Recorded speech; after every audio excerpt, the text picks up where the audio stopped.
The Alternative Digital. Real issues, real talk.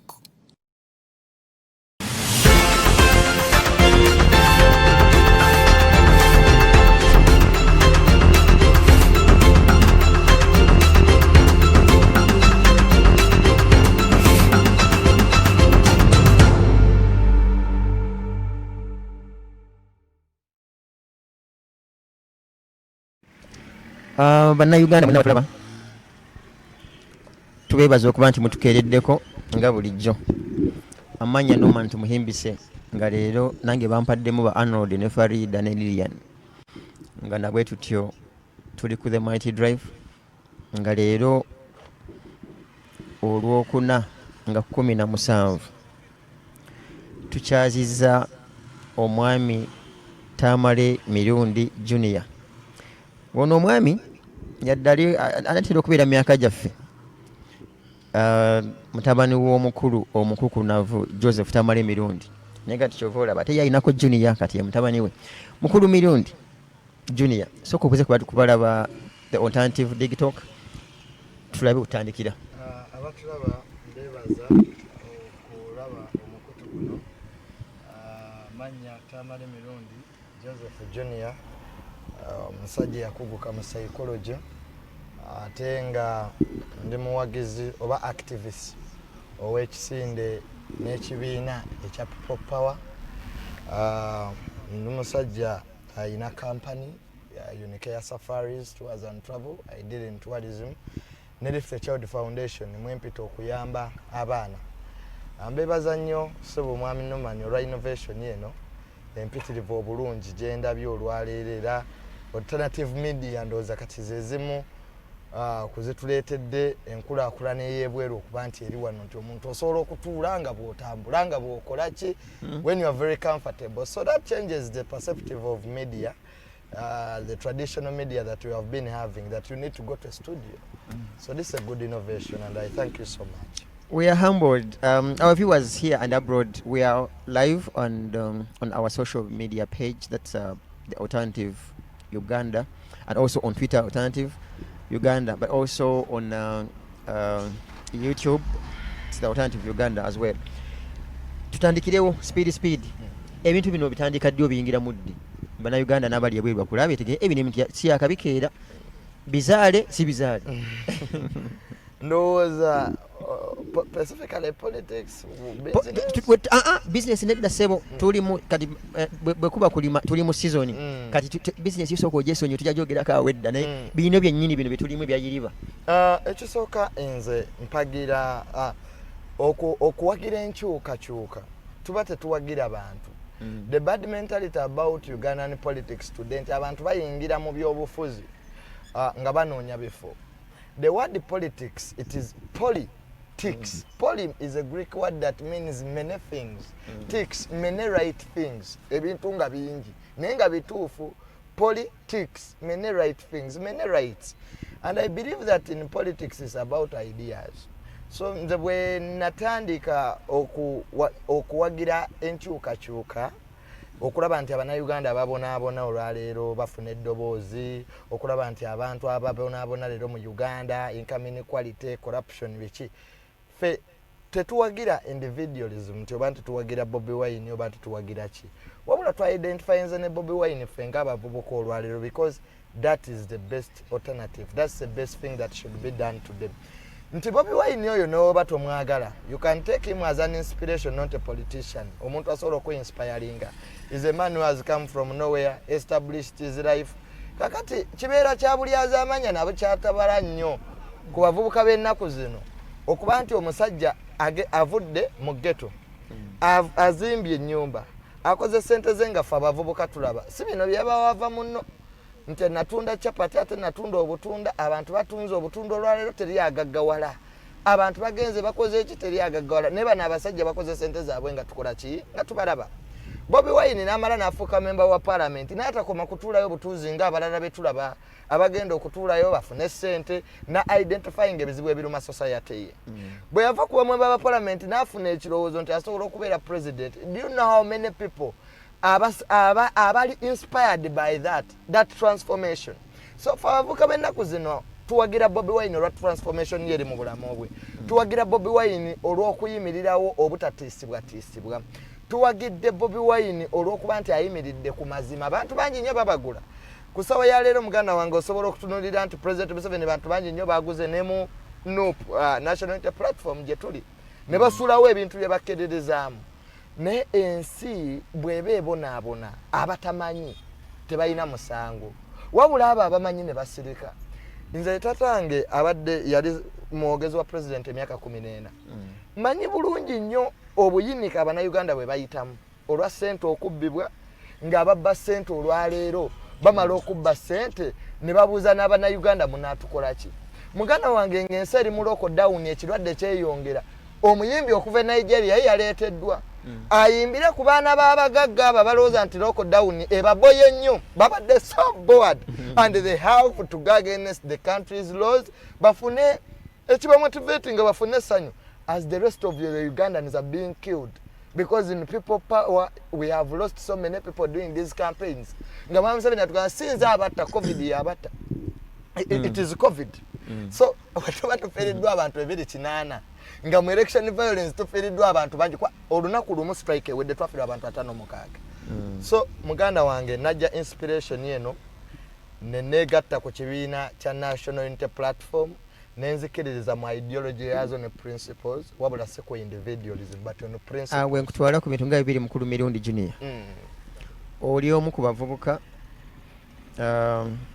bagamba batya abogerera ebikankana owe biduduma nekankuzeeyo kenyini mu preamble yogambye mukulu Bobi Wine ne banne oba oli abali mu NUP n'abalala definitely abavubuka b'enjawulo basobodde okubaako akatono ke bakola and step by step ng'era wano almost we tuyise ne baba kwe batuuka omuntu omuti yandisuubidde nti ate oba oli awo gino emirembe egirwa emitonotono gye gisobosezza ono okubaako byatuukako n'olw'ensonga eyo tewandibaddewo nsonga y'amaanyi lwaki yandibadde ajja okwesimba ku muntu ate gw'afuniddemuuko byafunye ebitonotono one kyolina okumanya nti yes one of the key factors that have made Bobi Wine is the generation President Museveni tabadde mufuzi mubi nnyo nti President Museveni akoze eki naye emyaka teri nsi erina 70% nga bavubuka naye ng'efugibwa president wa myaka 8 the biggest problem of President Museveni today is a generation gap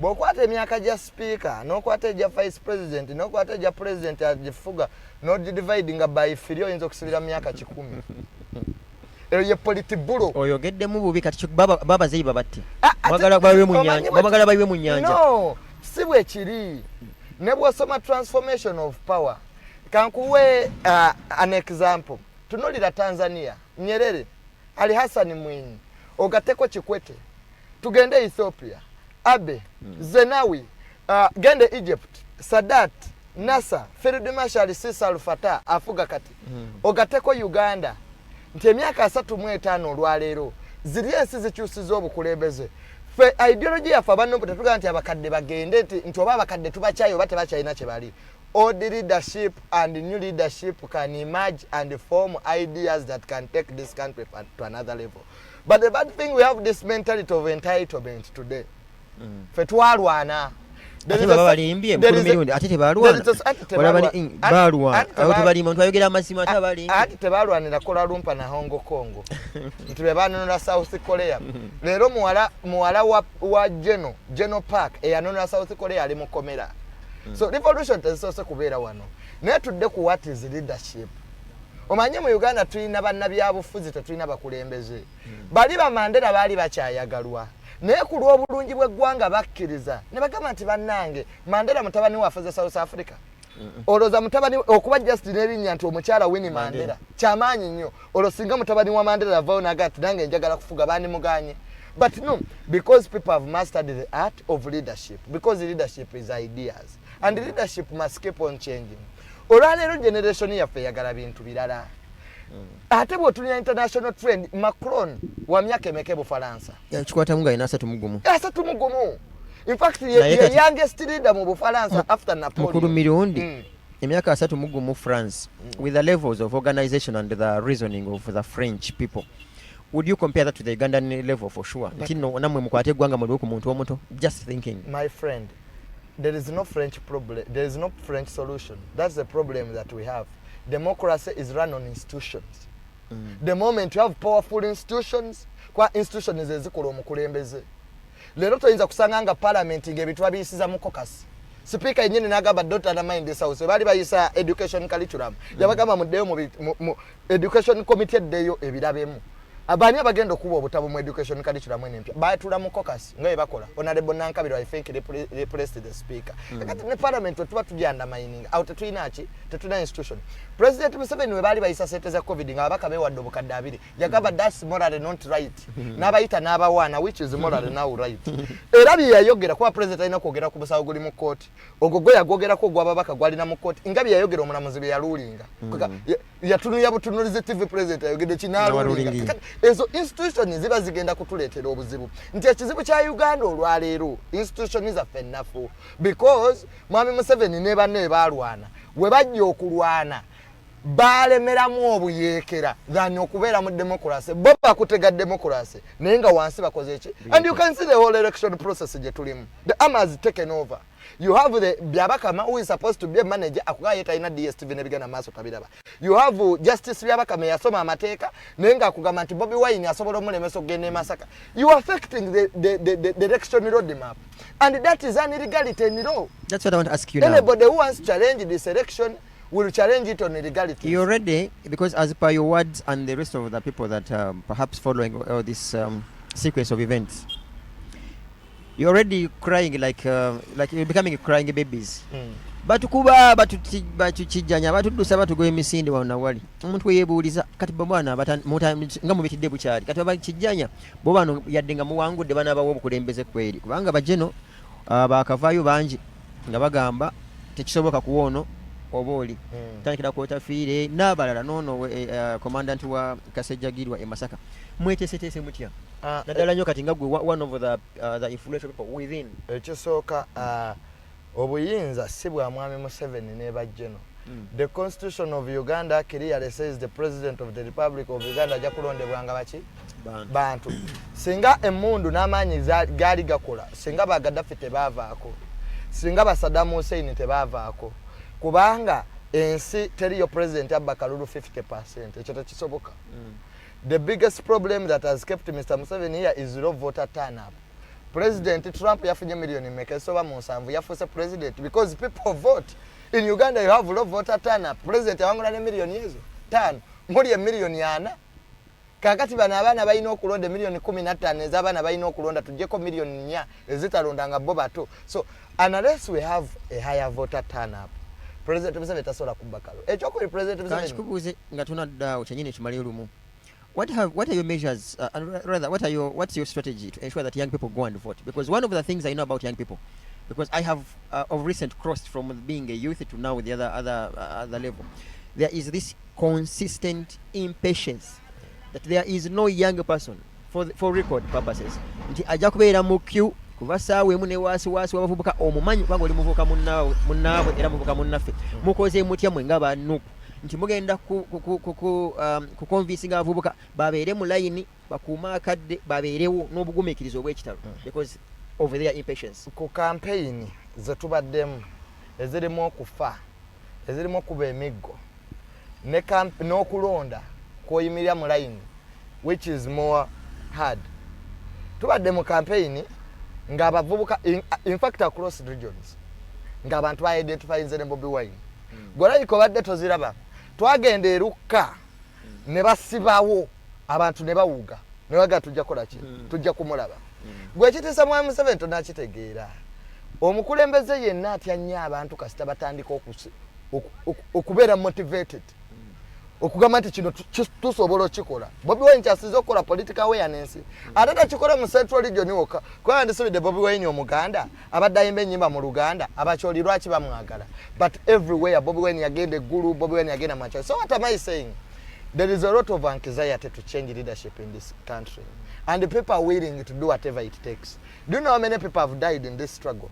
Just death, people have been shot but people keep on coming.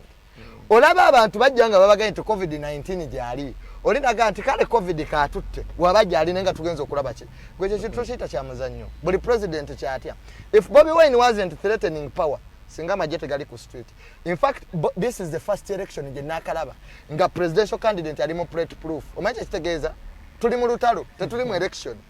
Bobi Wine and president yali nti aze mbimaze nzizeyo wange kuyimba yakwata plate proof jacket nadda natandiko campaigning. Emirundi gye batulugunyiza Bobi Wine nze kino sikiraba nko on a presidential candidate ne bamuteeka ne ku live bullets twakuma kirabako nga Dr. Semogerere a campaigning bakube motoka ya masasi live bullets. So what am I saying that the generals of this country they have a role to play and a responsibility if they are really freedom fighters not mercenaries omanyi byawukana muyinza ogenda mu nsiko ba freedom fighter babagula mu nguudo ba mercenary bakwata eggwanga ne bagigabananga ente naga ekyo kisambi kyange okitegeera kakati munnaffe buli omu alina responsibility eyozanya n'abantu balina responsibility eyozanya akalulu kano abantu bagenda kalonda mu bungi. In fact akalu kano kanzijukiza ebiseera bya Dr. Semogerere kyenda mu mukaaga naye mu kyenda mu mukaaga baleeta akalulu k'ebiveera mwe babbira Dr. Semogerere era okuvola akalu k'ebiveera tekaddanga waliwo munamagye yagamba nze banneeta mujja kunzibira mu kalulu ako nga wetwabba Dr. Semogerere. So what am I saying? Mwami Museveni tasobola kubba akalu kano 50%. Ekyo tekiriiyo and is so worried what will happen after the elections. That's why you have the military. When you see the military on the streets, mawanga gakula kadona omusirikale takwata mundu akwata battalion oluusi naye bw'ojja mu ggwanga nga marine land forces ezambala green nga ziri ku street bakutte mundu zine zikuba tanka ndowooza obalabe mundu ze bakutte. So the government is under panic and under threat. How this question is for you, Mukuru Mirundi. So let me conclude by the generals. The generals have a role to play in this election. And their families are here, and this is their country. The Gaddafis once said, Gaddafi said, Ababane Karakasi zako nja kubatta. He ended up losing power. Moi 1983 naye yatukako mu kiseera Mwami Museveni kyaliko Moye Catholic yatandika okuzimba torture chambers eyali because after the failed coup Moi n'atandika okutya abantu be n'aleeta abasumali maje era ekyo kyeyatize Kenya mpaka nakakivuna aba Al-Shabaab bagijoze because tulinganga naffe olutalo lw'e Rwanda kodiwo yali yetuleme because of the influx of Rwandan people in our intelligence services. So abayisirayiri lwaki bafuga Abamerika nabo bali munda sai ebyo bitongole byawe ebikesi omuyudaya yabikola ki ne businesses balina. So we all have a role to play, we all have a responsibility to play. Bobi Wine has done his part and this is a struggle for not Bobi Wine. It's not for Bobi Wine, it's for every youth and every Ugandan who needs a peaceful change. Kankateke mu court peaceful change. Peaceful change. Abatulaba bannaffe, we still have Tamale Mirundi Jnr. And this is a son to the fact your dad is up to now a presidential advisor. Yeah, right? He's a presidential advisor. Awo kasooke nkubuuze tuveeyo lumu. Abantu bakwesize batya tobanga mwagala kwesoka lugirwa manju n'olw'omuddiiro nti kati bwe banajjawo taatawo ate kati nawe ekintu okitayize sayidi eno si kwesoka oluggi lw'emanju n'olw'omuddiiro nti the father is the other side and then the son is also the side.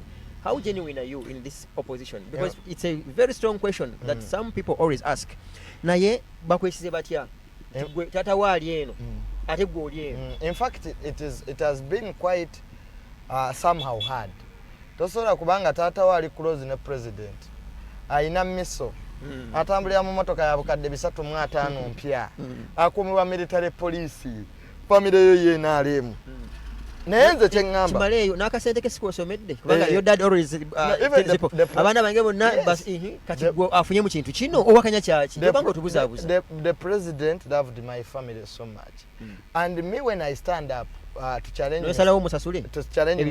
no, when I stand up to challenge Mr. Museveni, first of all tata wasobola okusomesa naye tasobola kuwa mutwe gwe ate okwogera mazima tekuliiko byaka. In fact Mwami Museveni yandibadde namusanyufu nnyo ba Bobi Wine okujja kubanga yanditegedde nti waliwo olupoozi mu gavumenti ye singa ddala tubadde mu democracy muntu tate muntu yera yali mu gavumenti y'Obote nga minister muntu didn't go to the bush because he was a poor person even if the status quo remained. Muntu his father was so powerful they had the money era naye mu nsiko muntu bamwekengerangamu naye kyendowooza nga nange abamu we bakola ki we banneekengera mu nuupu. But what am I saying? Me, I'm a Ugandan and this is my country. when I see people suffering.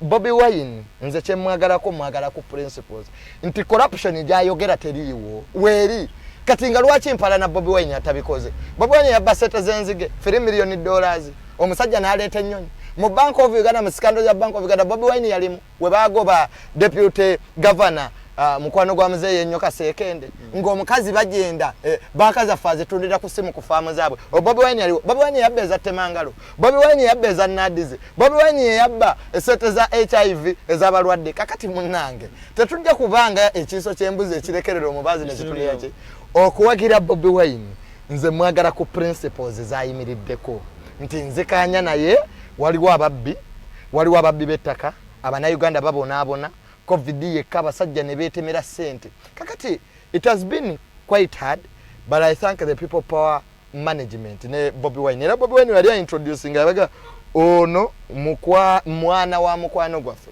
In fact Bobi Wine yajja okulaba taata wange mu ddwaliro nga mulwadde.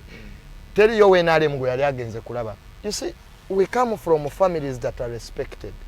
Fete tuzanya oyo politics waliwo we nagenda genome n'agamba nti ampa obukadde 5 nve mu struggle yamuga genole kanaye emyaka 35 gye mwakabira nze ntwala obukadde 5 mbutuleke namwe ebyo byababajjo n'abafulu figure batategeera political future. We have a value, we have a stake in this country. Fete tulina mayumba Manchester tetujja kudduka wano. So let me be with the people, and that's what I tell my father. Let me be in the people power. Obegwegwe I'll find out by myself that I made a mistake. Emyaka ba president Museveni gye bagenda okulanya museko gyali myaka ki? 27, 28, 24 kati nze olwali nina emyaka 23 okwogera amazima kiri kufuula ow'eddembe. Tetugenda kubeera mu nsinga esaanawo abaana baffe batubuze nti bannange jajja mwali wange ensi yaffe esaanawo. So for the good of this country we must say the truth. Naye obusente handouts privileges no, that's a very good discussion. If I should also add, when you talk about buying people and also giving them money, very few of you have that courage to say, look, I cannot take this money, I can't sell my conscience, right? But we are seeing so many, for lack of another word, defections now. Wano twalabye mu Northern Uganda gulu wa abaana bafubutuka mu kintu kyamwe bakisuulawo kyekivo kyeyo bwavu. Was it abantu abavubuka abamu bakozesa kino nga weevu okubaako nabo okufuna price tag onto their forehead kubanga tulaba awamu badikira nga bavaayo bakisuulawo busuuzi. How are you managing this? Stress tegenda kubatta mu kintu kino. Bobi Wine ekisooka oba abantu abali mu struggle eno gye tulimu nagambye Uganda. Nze olwaleero mirundi ne bwenkera nenva mu nope. It doesn't mean nti ababonaabona abagala change bakoze eki bavuddewo. Bobi Wine talina gwe yeetaaga Uganda. Kakati yeetaaga Uganda. Nti leero mirundi bwokera nongula mbadde nkola kyekyo ekyamaanyi nnyo muno bafulu figa babajjo bagenda nga nope teyagwa. Because Bobi Wine atudde kuki? Atudde ku maanyi g'abantu. Fulu figa agenze, Bashibaga bagenze, bani bagenze, nope has continued to go on. N'okusinga nga bwe yali because Bobi Wine his ideology is clear. Oli muna Uganda yagala enkyukakyuka. Ekyokubiri okulwanisa dictator kintu kizibu nnyo olwa ssente kubanga abasajja bano balina ideology ng'eye Kenya twavuwaze ensi tukole independent families. Nebo kibatabanyi nti families ze Kenya ba Mudavadi bawetangula Kalonza Musoka Raila Odinga Uhuru Kenyatta ani gwe nerabiddeyo bali abasajja ebintu babigabanira ku independence nti family zaabwe abazungu kuba Uganda was a protectorate, Kenya was a colony. Ebyo n'abantu tebabimanyi the difference. So what am I saying? Zijagenda nnyo mu history. Bobi Wine olwaleero bantu bangi nnyo bazze ne bamulwanisa. N'abayimbi banne abamu abagala ebyamangu bagenze ekapeeka gye basinga okutuula ne bamuwaayo akamotoka. Ne of what effect? Nti malaya bw'omusanga mu loogi ayina effect kikasita mukyala wa tategeera buno nti wagenze mu loogi. So bino bye tulimu bintu bya ddala ekitegeera muganda wange naye nga dictator akozesa nnyama ssente nga buli nsi Bagaddafi baziina era ne babaako be baguze ab'emyoyo emitini. dictator akozesa nnyo emmundu nze kyobulanga abantu abamu sibanenya kuva mu struggle ne bagenda n'omutima gw'omuntu oba oguguze omanyi nti bamuseveni asobola okutegeka akalulu mu cabinet nafunawo obululu bubiri mu bwa minisita nafunawo obululu bubiri omanyi nti barracks wezalondera bali ku kigaati buli omu anoonya bibye kakati n'olwekyo waliwo abali mu struggle nga batuufu because politics eringa church ojja n'osaba n'ogenda kakati mune waliwo abatuufu dictator ekyokusatu kyakozesa ajja kukwatako seeka emisango bantu bangi nnyo abali mu bakomera abaana baffe abali ekitala naye nga tebalina kye bazza just because omuntu oyimiridde ku mazima so okuvuganya dictator muganda wange si kyangu era ebintu byonna bijja bakolebwako okufa intimidation mu lunaku lumu abantu bekalakasa abantu 5-6 ne bafa so ne president Museveni gwe tuvuganya omuyeekera si mwangu to stand era Bobi Wine muwa nnyo credit okuyimirira n'ovuganya mwami Museveni nga yafuga sente nga yafuga amagye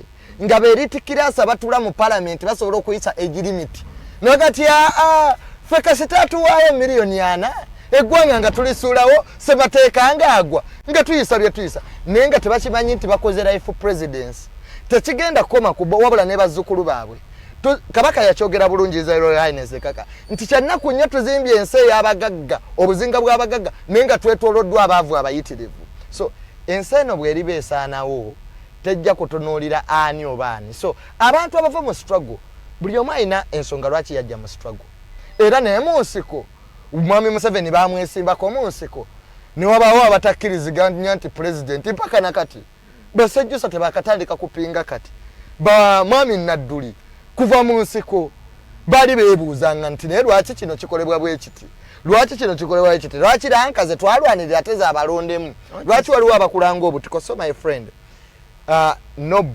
nobody can stop an idea that its time has come to succeed. Let me ask you something.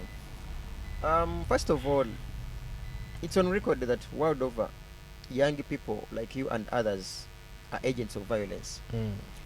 One of the reasons is because, first of all, young people are desperate, for lack of another word. Young people, especially in Africa, are hopeless. They have lost hope. Then they are broke and energetic. So for some reason, big people tend to use young people as agents of violence. And this for purposes of also clearing the record. You talked of your change is purely peaceful. What do you mean when you say your change is purely peaceful, and we saw young people of your age burning tires and smashing people's vehicles and slapping people? In fact, we saw Mr. Museveni also playing around, for lack of another word, playing those clips, and people were undressing women with yellow t-shirts. How prepared are you to manage this violence in the event that it gets out of hand? First of all, nvumirira abavubuka abavaayo okukola effujjo omuli okwokya ebipiira omuli okusima enguudo omuli okwokya emmotoka z'abantu. Omanyi muganda wange kankubuulire baalumba ekitebe kya Nuupu ne batwala engoye zaffe. Kakati and there was not even any sort of violence and any resistance or anything. And no resistance. People came, they attacked our offices, they stole money, over to 25 million. Ne babba signature zaffe, tetwaddiza basirikale, tetwakuba basirikale. Yoyo Nuupu eri violent gye mugamba. Because, man, the law is universal. The law should apply on either sides. You can't use law to protect your infidelities and weaknesses. If we are to talk about the violence that people have done, or the atrocities that people have done, we should also look at the security agencies. The security agencies, nabo bafuuse hooliganism. You can't shoot everywhere. Abantu bali ma officers gabwe no batta. Innocent civilians. They are not armed. I believe that in Uganda we should go back to law. Everybody has to get a responsibility here. I want to agree with you. There are youth abagenze maaso ne bakola ebikolwa bino. Era tukivumirira nnyo ngabe ni UP kwa ensi ya ideology yaffe. Naye mu nsi wosanga ng'omuvubuka talina kyakukola. Mu nsi wosanga ng'omuvubuka akeera okusoma amawulire nga baminisita beewaana nga bwe yabbye ssente. Nga baminisita ate ekizibu ekiri mu gavumenti eno bajoozi nnyo nti bamala ne beekuba n'amayumba gaabwe ge bazimbye Kololo, which is so bad. So ekintu kyensinga okutya mu Uganda muno, violence eyo bwe tuba tusoma violence teri alina monopoly ku violence. But look at n'abatufuga olulimi lwa President Museveni, the head of state who is supposed to protect Ugandans at all cost.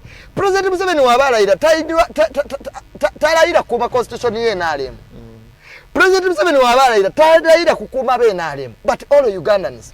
That's why omukulembeze wa America bwe bamala omulondaga, now it's time to work for every American. Lero ina president aga, I will crush you. You look like a mother something. Those are idiots. They are working with the foreigners, even with no proof. Bring the proof. You have a SAI, you have ESO, you have MISO, you have DISO, you have NASO. Bring the evidence that Bobi Wine is working with the foreigners. And I cannot stand in NOP and I work with the foreigners. Bobi Wine is not working with any foreigner. The people who are suffering in Uganda are in Uganda. The people who are supporting NUP are in Uganda. So, but because Mr. Museveni wants to hide in the law, wants to use the law at his own, you know, to get whatever he wants, as innocent Ugandans are being killed, so violence should be condemned at all levels. The military has a role to protect Ugandans. So bwoba tunuulidde violence ojja kutunuulira engeri gye balumba ekitebe kya NUP. Bobi Wine woba omukwata tuwe reason entuufu lwaki omukwata. Tetuwakanya nti Bobi Wine takwatibwa, is not above the law, because ekyo kyo nkiwakanya. Waliwo group y'abatoloza Bobi Wine takwatibwa. No, naye oyina okuyita mu mateeka omukwatira ki amenye COVID-19 regulations ye yaleese mu Nigeria. Bobi Wine ye yagambye Minister Aruna Kasoro yali atudde president mu cabinet yakuba olukuŋŋaana primaries ze NRM zokka. Oyo yagambye ebifaananyi mwabe kuttemu. Ate natuka n'agamba mukyaka mwe bennyini mumwasindisa abantu abo bakyankalanye ye yabadde ayagala abantu bibiri. Let me tell you, I can authoritatively tell you that omwami oyo n'omukyala anifaka era bakuba enkuŋŋaana mu COVID. Ekivulu ekyo mu Nigeria kiri mu nnyonyo. Abantu bali mu kwesanyusa. Laba kaluka bwake NRM awemjawukana ne mwami Museveni. Basi ba migongo. Awo COVID taliwo. Ono gwe yakana ye mukama wa tata omusajja bati. Awo COVID yakana ye mpola. Awo COVID takola ki? Wotaliwo. Bobi Wine alinga ya signing endagaano ne COVID. Nti fabe NRM babebe kulu badde bakuba enkuŋŋaana mu Northern Uganda. Wamulaba nga tambula n'abantu. So man, those are the things that have made people to hate laws. Ne batandika okusituka abavubuka. Nze kyesikukoleka omuvubuka yali ku street bwana losing hope. Not to get to the only option they have is to remove this government by force. That's where we're going to have a problem. Nenga ffe twongera okukubuulira revolution yaffe ab'ebyokwerinda batta abantu abanamawulire okuba baaki bakola omulimu gwabwe ne omuntu ne waba amenye ebiragiro bya COVID. They are courts of law. You can't be the prosecutor, you can't be the judge, you can't be the witness. Okusala ogw'okufa abo mwami Museveni tabakwatako abatta abantu mpaka nakati abatta abantu ne bava mu butale ne mundu ajja kugamba bo bali batuukiriza ki mateeka kye gabagamba okukola n'amagye galina amateeka agagafuga ne we tuba tulwana mu ntalo ng'abayeekera balwana goza lwaki bakutwala yege ne bagamba nti you violated bamuvunaanawo crime. Ne webuzawo crime ate tuli mutata wabawolo crime nene muntale mubamu amateeka nti we tuba tukubagana nekkoni amajage ne gawanika bendera ya white tetuddamu kuba we seize fire. So tetukuba mizikiti. That's why Prime Minister wa Ethiopia avonaga nti banne saakuba mizikiti saakuba masomero. So the laws in this country gatuleetedde obuzibu nti tulina okuddayo ng'eggwanga okutereza amateeka wabula tuleke kukwata amateeka gaffe balinga abantu abamu.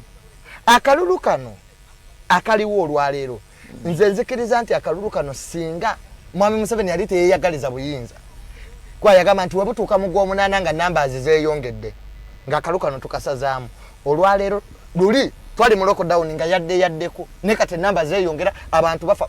I can authoritatively tell you mulage ine ebyuma ebisizaamu ebyo 5 tugenda tukakulevo ng'omunene akwata esimu naga ebyuma ebyo ebina n'ebitanda mu bintegekere mukazi wange n'abaana bange bajja omunene nga munene alinga basi nenga sete za COVID ne tuwa amagye classified. Joli tikagenda kwata COVID gamukuŋŋanya gamukuba amasasi. This is not a conventional enemy. COVID is not seen. Someone has a question here for you. My God. No, is it genuine support for Bobi Wine or it's just a wave? Because you see, we have had so many waves here. In 2016, there was an FDC wave. Ngabuli wantawali ekisumuluzo batekinga butikinzi. Could this be a wave or it's genuine support? In a wave, wave, ekizu kya wave ejja by 2026 nononya Mirundi Jnr nga tokyamulaba nagamba munnange ebintu byakaawa. What do you think? Ngabantu era kyekimu kyekiri kye njagala okubuuza nti abantu tebabanga bagala kwesiba ku Bobi Wine kati nkuba yaliko either etooke as in bw'obeera naye n'omwesembereza basobola okugula oba bw'obeera naye osobola okuwangula kati ekyo nakyo mukyetegekedde mutya? Bobi Wine alina ebintu bisatu bannabyabufuzi ababaddewo abavuganya President Museveni byabasinga. One, Bobi Wine kyalina because buli omu alina enzija ye. President Museveni yagenda mu nsiko Obote n'agamba nti Museveni tabatiisa ne batula ne moshi mu agreement gagati oyo Museveni twamukola ki? Omunyarwanda twayinza kulwanira Luweero. There is what we call luck. Omuntu gayina omukisa. Bobi Wine alina omukisa. Olwaleero mu Uganda muno tewali baayo muntu mulala agenda kuba na mukisa nga Bobi Wine. Nti ekisooka Bobi Wine kyolina omutunuulirako identifying na kirasiki ey'abantu ababonaabona be basinga obungi mu Uganda. Dr. Besigye nga maze okujja mu 2000 nga Kaluka Semwogerere kamaze okubbibwa, the western elite sat down kwa buli omu alina enzija ye ne bagamba nedda President Museveni amazeeko emyaka 10 nga agemye abaana endwadde. Abantu basimbanga ku street balabe President Museveni. Gwe President Museveni yali ayagalwa. Ffe twagendanga Kololo ng'osanga abantu bajja wiringire. Leero ali kubabbalamu abasuubuzi. Omuntu bamuwa omutwalo gumu ne bamuwa n'essaati ye n'alemu. Eyo si pate kati. Kwa pate bagizimba na ideology. Kakati Bobi Wine kyalina ekisooka alina omukisa. Politics is determined by luck. Sipiika yalwana mu nsiko. Rebecca Kadaga tabadde sipiika. Bamukyala Njuba tebaliiwo. Abasajja abali abagezi abayeekera abali mu nsiko because abazira be balwana entalo ne bafunye mu kintu kino. Abasuubuzi abatitizi be bavaayo nga bajjena abazira bafa be bafira mu lutalo kwa be bagendanga ku front. Kakati bangi nnyo abalwanye mu struggle eya mwami Museveni ne batakola ki because it's luck. Second is a custodian of laws. Amanya mateeka yasanga mwami Museveni Dar es Salaam because honorable second vice president yali akulya ba student ki Dar es Salaam ne bangi nnyo abalwanye ne batakifuna. So Bobi Wine has luck. Ekyo byonna bigane bikirize. Alina omukisa. Ekyokubiri Bobi Wine kyalina international trend supporting abantu nga Bobi Wine. Nti abantu nga Bobi Wine bw'omuvuma nti yanwenjaga. Temwekubye endobo. Bw'ogamba international trend. Wakyo kyamudane international nga mukulu Museveni wakiyita. Nti ekintu kyammwe kino buli omusinkana kirimu akasente k'abantu abatategerekeka ye bw'agamba. Kati awo tutaddemu international community ate nnyini gye mwevuma nnyini gy'abavumira. Anti mwami Museveni naye atulekemu. Ye teyagenda ngewa Gaddafi ne bamuwa emmundu. Anti ekiraka bamwangamu ne kati mu bayisaamu birala. Kubanga ajja kugamba homosexuality and what you know his words. So basically one asks, where do you get the support? Where do you even get the funds? It is the people in Uganda that have supported us. There are people who support me. There are people who send me money just because of the good cause. The good cause. And Ugandans ngawe bamulwanirira Luweero. President Museveni olutalo tutwalira Luwe. The Bagandans went to Luweero and fought. The Banyarwandans came and omanyi ekitegeeza Abaganda okusituka ne bagenda Luweero balwanire omuntu atava mu Buganda. There was a cause. And if you have a right cause, Ugandans will support you. That's the truth. And Mr. Museveni knows it. The war in Luweero was fought by Ugandans, not foreigners. What one asks. So, if there is a good cause that can unite every Ugandan, Ugandans will be there. Nkugambye Bobi Wine agenze mu buli region. Nga abantu bamuwerokaminga. Because there is a cause. The whole country is united on one factor change. Bobi Wine agenze mu Eastern. Bobi Wine agenda mu Western. I was overwhelmed. Ekyali mu Northern Uganda. Nga abacholi bayo. Bobi Wine. Katono nnyo mukulu Mirundi Jnr. Mubeera okay, mugende eggulu okay mu Northern Pase.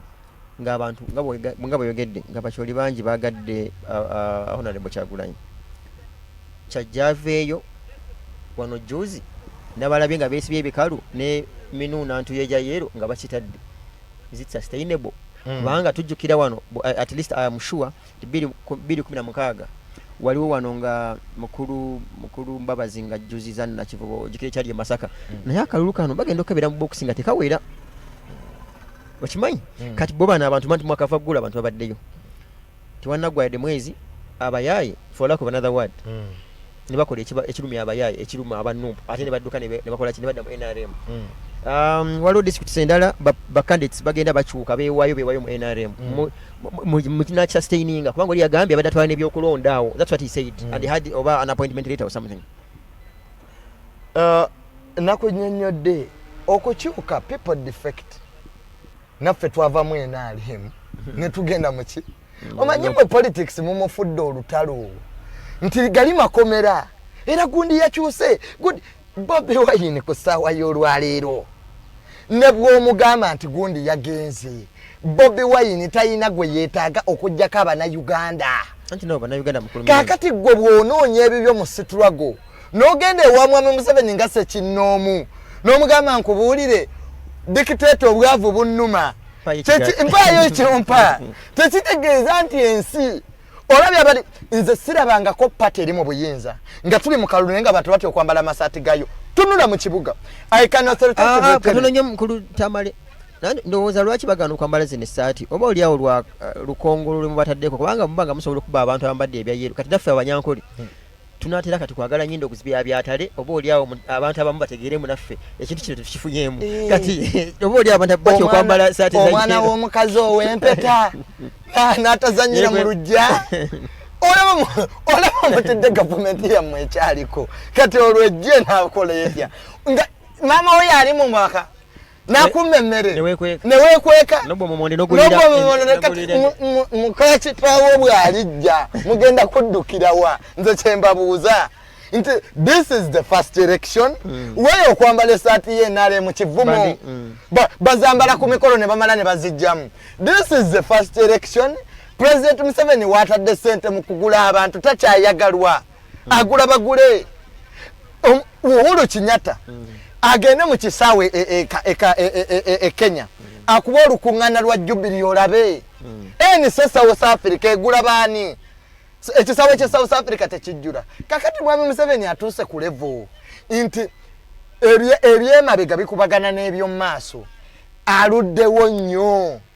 President Museveni olwaleero ne bwagamba Abannayuganda nti Christmas ya 25 December abaddeyo ku kalenda ne bakebeera kuba abalimbye nnyo omukulembeze ensi agifugira ku trust. Bobi Wine n'akeera ku bakyana yaseteza Museveni abantu badduka. People have trust in him and he has maintained that. Politics is trust.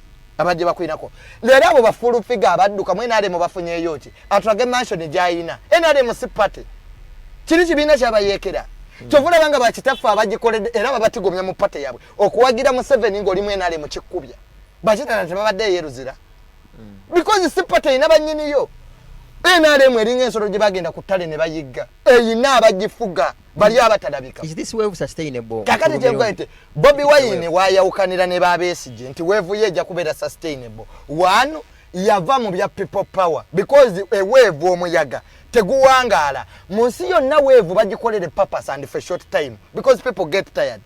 Bobi Wine laba Katonda wa muyamba n'akola ekibiina. Mwami Museveni era nagamba abamawulire wabeeyo wamawulire andeetera ebbaluwa Mwami Museveni gye yawandiika egobalwako gyo mu isi teriiwo nenge baluwa gyeri ebyagobya lwako gye bituufu kibiina kya Nuupu ekyo ne bamuyita mabega ne bakiregisteringa. Bobi Wine okukola ekibiina ekyo kyamuyamba nnyo. One yava mu kyererezi nti agenda kutwala ababaka ababe mu parliament. He has changed the political trend of Uganda. If you have MPs you will get money in iPod. Ekibiina kikole ki kiyimirirewo. Ekyokubiri Bobi Wine n'amanya era kyovulango gaba kadi mwali mu shoko waliwo abajja obuza okufuna ebifo. The old politicians abali bazanya mu Luswayiri kita matakombiri hakuna mu stone nti akabina kali left and right lero bali yene ncha bali yeno abo ne tugoba ne tuleta shoko mundaga Segirinya lwaki yayina kadi. I rather support Segirinya ali n'abantu agenda mu bachapata than supporting an elite alowooza nti ogenda gula abantu demoki mu parliament. Kakati munnange ekyokusatu Bobi Wine kyayina pate ya malo gifo ekyokusatu Bobi Wine kyayina bano bonna babadde bamuliira mu ssente tugende tunegotiating ekibuli tewalabenga babawereza emmotoka 11 nga babadde bamuleeta bamubanjizengako emmotoka zaatuuse kakati ezo institutions zonna zeeyonoonye kasita omugaati gujje wantu nga wasirika fe abemengo manyi tugenda gena mu nteesaganya tetwagala lutalo nga ebitaano byazze bonna yabaddukako teryamu controlling ati kutwale wa Museveni leero ekiro ng'omwana gwe ebintu byogera tobimanye Bobi Wine eggwanga lino nedda Museveni y'okufuga eggwanga lino yabisomerawo ebyo bwa president atubulire essomero mwe yasomera Bobi Wine abatasobola kuba president ye president Museveni totutwala speed Museveni agenda okuva entale ngoba oli awo amaze okulaga obubonero si bwa Bible nno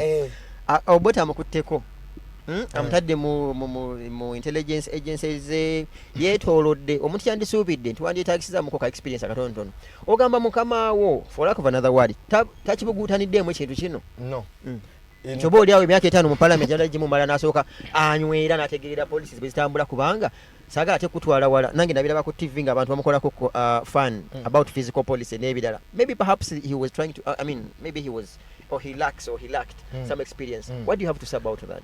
Abamanyi GDP batukoledde ki we tutandikira katuchewe mtu abamanyi GDP batukogwe Madagascar yafugibwako president nga ddi nati omuntu ajja kubuuza nti ebbula ly'enkoko lijja kuliisa omuyayi anti abamanyi abana Uganda kana akalulu ke tulimu it is a vote of obusungu eriberiti President Museveni eggwanga lino talifuze kubanga basoma babuze soko lindako President Museveni eggwanga lino talifuze kubanga basoma tebaliwo Vice President amanya amateeka Speaker Rebecca Kadaga amanya amateeka ministers bonna basajja bagezi nnyo ono engineer Badru Kigundu eyabalanga 1+1 equals 11 teyali engineer ku engineering school Professor Bukenya ono Vice President waffe kati gwola banga atagala deni was a dean at the medical school at Makerere. My father is a very intelligent man. Lwaki President Museveni government etagala because the president doesn't respect knowledge. It is a one man show, is the only person with a vision. Kati mukigendenze mulu awo so. Kati ekyokubiri Bobi Wine leero oba omuvuma nti tamanyi GDP tamanyi fiscal policy government ya President Museveni yasooka okulanga yakava mu nsiko yali mu bani baddipi na ba UPC basemungeri n'abalala Museveni yali ekibaita sobola kufuga gwanga naleta Dr. Chiseka as a vice president wa Bobi Wine bwe tunaamuwa obukulembeze bw'eggwanga lino he cannot run this country tubulanga yawagidde owe n'alemu waggulu he cannot run this country alone. We have a responsibility as Ugandans after change of power to go back and we see credible people that run. I don't believe that in NRM bonna balimu babyo bababbi. President Museveni n'ekye yakola yatuya government nga bayekera tebasomye otafire w'omunsiko wali omuwaaki n'abakwatira abafula ba permanent secretary n'alekayo ba minister bano bakette banate nga we bayiga era kyobula government ezasooka zalimu ba DP na ba UPC. So sijja kusuubira Bobi Yanga kubeera minister wa foreign affairs. No, there are people abasomye abavubuka abasomye guno omulembe abaana basomye economics e Makerere noberango ina governor Sinairo inakaka nabukankanya nedda ye yasoma ki yateka sete mekamu lotaro tuzemudde liso lya mukulu muleke kujoga gwanga lino nobera ne minister wa foreign affairs ngaliko sanctionism yetali nenga yoyo gomuyina yoyo wamu wa foreign affairs imejiye gwanga yagikuuma nenga sikando zaji na singali nyako yapotemu mu America bamuvumbagatirawo temubitubulire ebyo the people who have destroyed this country be babadi government ne president Museveni Bobi Wine wabatamanyi GDP obera ne ba advisors olaba Trump atamanyi nono za America akubulira nti NATO tayina kyeri ku America afuza America it is in politics it is the what that gives us the who obusungu ngamuyina bungi ngoyogeza busungu bungi abantu bana besigana ebintu bino obusungu bungi bulala bana munakwata ku mundu temu mubitwalanga byalubalato in politics my friend obusungu ngabungi bulala it is the what that gives us the who. What were the problems of Uganda in 86? It was insecurity. Yeah. Now the and ebyo byonna byatwala Mwami Museveni okulwana. Now that Mr. Museveni has installed some institutions because ayina birungi bye Mwami Museveni ayina byakoze nga birungi kakati now what should be done now we need a transformation transformational president of a generation. That's the truth. Katono nyo mukulu Tamale Mirundi Jnr. Because it's now what obukokola bagamba buyitidde era bw'oyogedde nti nno ebintu bizeemu nenzijukira omwami omu yali ku Serena nga balonchinga oba nnyimba za Kenzo nayimbira oluyimba some person was singing I think some launch or some function nayimbira mu 70 ebintu bizeemu kati mukuddamu kwabyo oyo gwe bayita Ronald Mayinja n'abalala ne babbajo n'abalala obukokola bungi lwaki abantu bafutuka emisinde twandisubire mbandi badde wali gonja wakalira mwenale ewammwe munuupu nti obukokola bwayitirira lwaki abantu bavaayo obusungu babujja wa Ronald Mayinja bani bajjo fulufiga okay that bake awo be twandisubidde nti bandi badde awo wennyini awo gonja wakalira kakati ekisooka kyo olina okwebuuza abo bonna b'oyogedde okuva ebava mu noopu impact kye yaliwo temukoseddwa twegeddemu bubi wakati akasubi kavaako kamukamu ennyumba tetonya yeje baalaga bafunayo ki Kezara bagamba obusungu bungi ambassador Kezara yava mu DP ne bamuwa ambassador Nachiwala Kiyingi honorable minister ne bamu Ashibaga bamuwaaki Ashibaga bamuwa laptop nente tane kadde full figure bamuwaaki namulaba akabira munyonyo nga bagenda baba kulu nafukamira ku kivulu kya banange mulekerawo okutiiti byabakajja naffe twabaddewo fulumpiga bamuganako ne ku mukolo omunyonyo kati eyo abo tebakuba Bobi Wine because society is the one that grades omanye ekisinza okubeera ekibi mu Uganda muno integrity efudde integrity buli society weefiirwa nti okuswala nogamba nayenza abaddavu ba president enkya bananda babatya abo bafulufiga tebali mwenale mu kwabagala katono nnyo mukulu Mirundi ontanudde okubuuza emmotoka ze baabawa kadi ziri mu ministry ya works ontanudde okubuuza era bwe banaakoma okusupportinga gwegendo babuuze emmotoka gye baakuwa tulage kadi bagamba president yapadde emmotoka kadi y'emmotoka erina okubeera mu linnya lyo bwe bakoma okuwagira president Museveni full figure mwanani abo bonna kasasiro bazipakinga wali ku ministry ya works bali ku implementation body kankubuze kino bayina emirimu egisalawo nabo babatwalanga bakadeideyi bakasanyikirizi mukulu Mirundi ku show zino tukyasaba era nga tugenda either kuyita muggwe n'abalala abanaabasobodde tuyambako we host your father when we host your father probably we shall ask him some tough questions which in my view for some reason you'll also give just some crystal explanation. Your dad, when I was young in senior 1 in 2000 he's one of the people I used to admire, and by the up now I admire him because of his independence. And by the way, he was equally at that time sounding like a DP or opposition, and he had to cross and join the other side, right? So, don't you think there could be the same reasons as to why he left opposition in court at that time? I remember I used to listen to him when he used to be on CBS those days with Betty Nambo's those days, and he crossed. And he wasn't crucified, or of course there is a faction of people that crucified him and thought he had betrayed them. So don't you think it's the same thing? That while we judge the full figures and others, it's in the same lenses we should also judge your dad. One, you should know that people have history. My father was in the bush with them.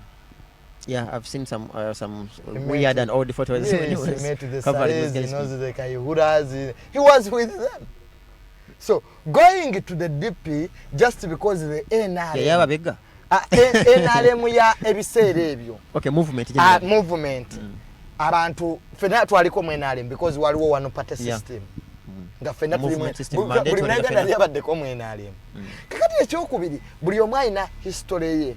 Nti DP yatuuka ekiseera era ebizibu ebyajja abantu mu DP bye bijje Honorable Namboze mu DP.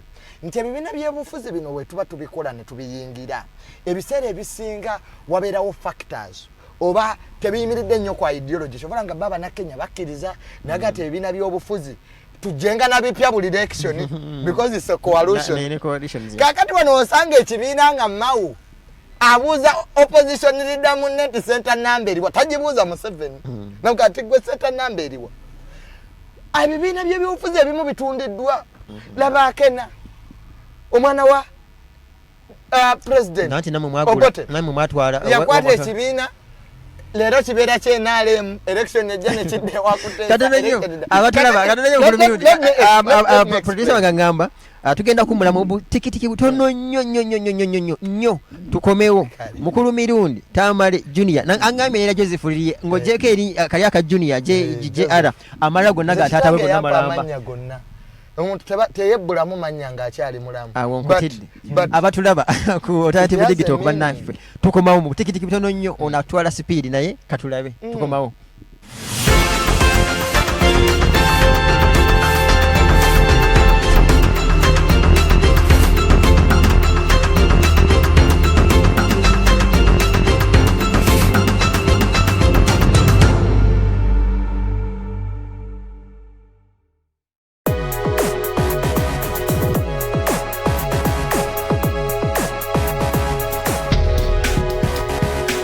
The alternative digital. Real issues, real talk.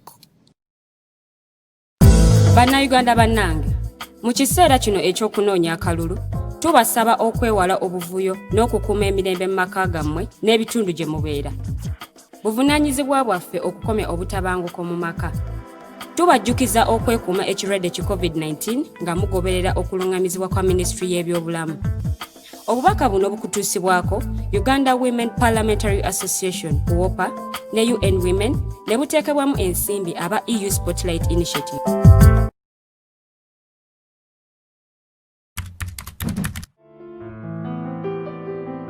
This is a time where there is a lot of violence. For example, police brutality. A lot of you are being beaten up, the voters, the people from the opposing side. So election is just that period where we get free money. An election is a process through which people choose to vote a person or a group of people to hold an office of leadership. Did you know that you have the power to determine on who leads you? Did you know that your vote has the power to change your society and the country at large? Dear citizens, please vote wisely. Don't vote money, but vote issues. Dear parents, I can't make any decision. Your choice determines my future. Fellow students, exercise your right. Go and vote. Abafumbira mwese muzaze tugende tutera karuru. Abanyayuganda mwena mugende mutera karuru. Bashange face yihule kuche hodole. Abantu nyana mujje tugende tukome. Genda olonde. Your vote. My vote. Our vote is our present and our future.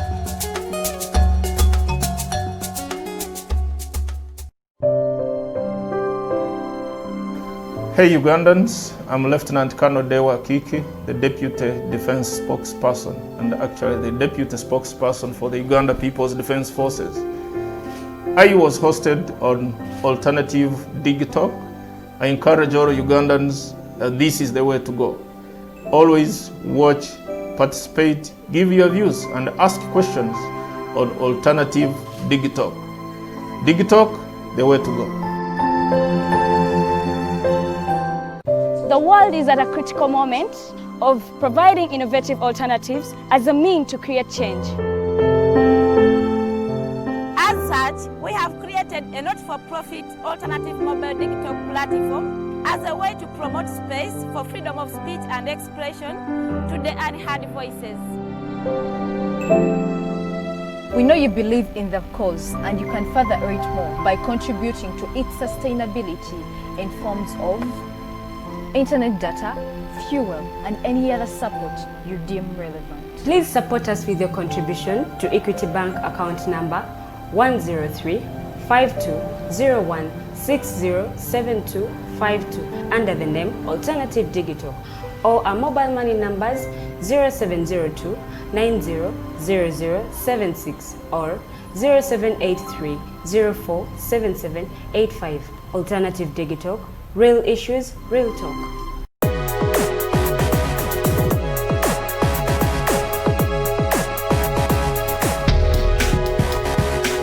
The Alternative Digital. Real issues, real talk.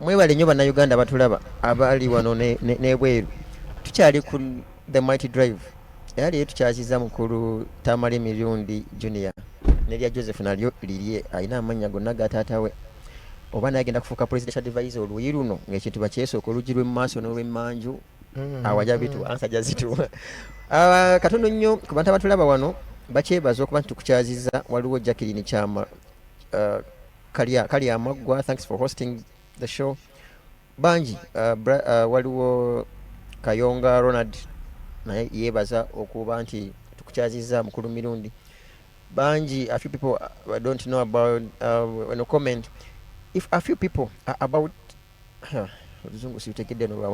so that's why we love Kyagulanyi for forever because he's for the people. Banji waliwo mwami omu wananyumidde bamuyita Bate Roni webale nnyo tulaba naye nze by'owandiika bwe njo bisoma Mirundi oyo batamanyi mugaso gwo mugobe agamba kungo batongoba tulina kudiscussinga full figure n'abalala naye general tulina okutegeera ebintu bino ekibajjeno kubanga utategeera bulwadde bubufa kitukaluubiriza okumaintaininga n'okutasiringa abalala tugende mu maaso mukulu Mirundi kyabadde nkugamba nti okubeera mwenaali nga ffe bakitafu kati kivumo we baakola basigala boogera ebyo abantu ebibaluma. My father is fighting powers yakawona obutwe emirundi that volume for mukulu Mirundi is low. I don't know our producers whether we can work on something. Yakawona obutwa emirundi esatu. My father era olunaku lwe basembayo mu obutwa natula naye ku kitanda ne mugamba muzeeyi tulwaniridde abantu naga nti mu nsi muno mwana wange newe naaba nvuddewo yogeranga amazima olunaku lumwe emmotoka eri kufaako ku kkubo naye abantu baliga nti ono Mirundi oli ku mazima nalabanga Sheikh Nuhu Muzaata bamuziika omwoyo gwe Mukama aguwummuze mirembe ngamba nti abasajja bano abali mu gavumenti ababbye eggwanga lino ne balinyunyuta abaava mu nsiko n'obuveera we batunuulira laavu n'omuntu engeri gy'afulumamu ensi mu kitiibwa bo banaabanga Gaddafi nti entaana ye nekakate banyikiddwa abantu basatu be bamuziika so bannaffe okubeera mwenaale si kibi naye beera mwenaale nga oyogera ebituufu oyogera corruption kakati bano bafulu figures obijje bakola bakayingira bapya bagala kitegeera okusinga bagala kukitegera ne bavuma abantu gwe president Museveni bwe yatula ne sodo ne sasi mwala wa kutese sembabule ba warlords banyini nsi bo kadi tegabwa bo laduli ava mu kalulu ali haji kigongo ne bamuga bali bo kadi tezigabwa eye bapate ki furufiga ya mwerekera abana n'ebyano banyini nsi batudde omanya cyali sembabule gwe abantu banya abafa wali waba warlords banyini nsi aba entitlement okolera abantu sodo yayogera ki oyo muganda president yayogera ekintu ekya yagamba health centers zimbi nemubuza akati sodo when you are with your brother what do you discuss what do you tell him you discuss about what because so many things do you need to go to parliament to tell your brother that health hospitals are bad awe batuse kakati mwana watu fete tulwanagana president Museveni tulwanagana nabo abamuli emabega abalowooza nti they are going to undermine democracy in this country era twite obadozira bezamaje we shall fight you we shall shoot you we are going to capture power the constitution is clear bobo yagala okufuga Uganda genda mu kalulu kuba ne wona wamba government eyu tekyakikira naye yabagamba eyu akapapalo papa tekamujamu kuba etteeka lya eyu liriritya toyingira mu eyu nga tolondeddwa ne wamba government aga make a transition emyezi mukago otekewo ki otekewo aka so what am I saying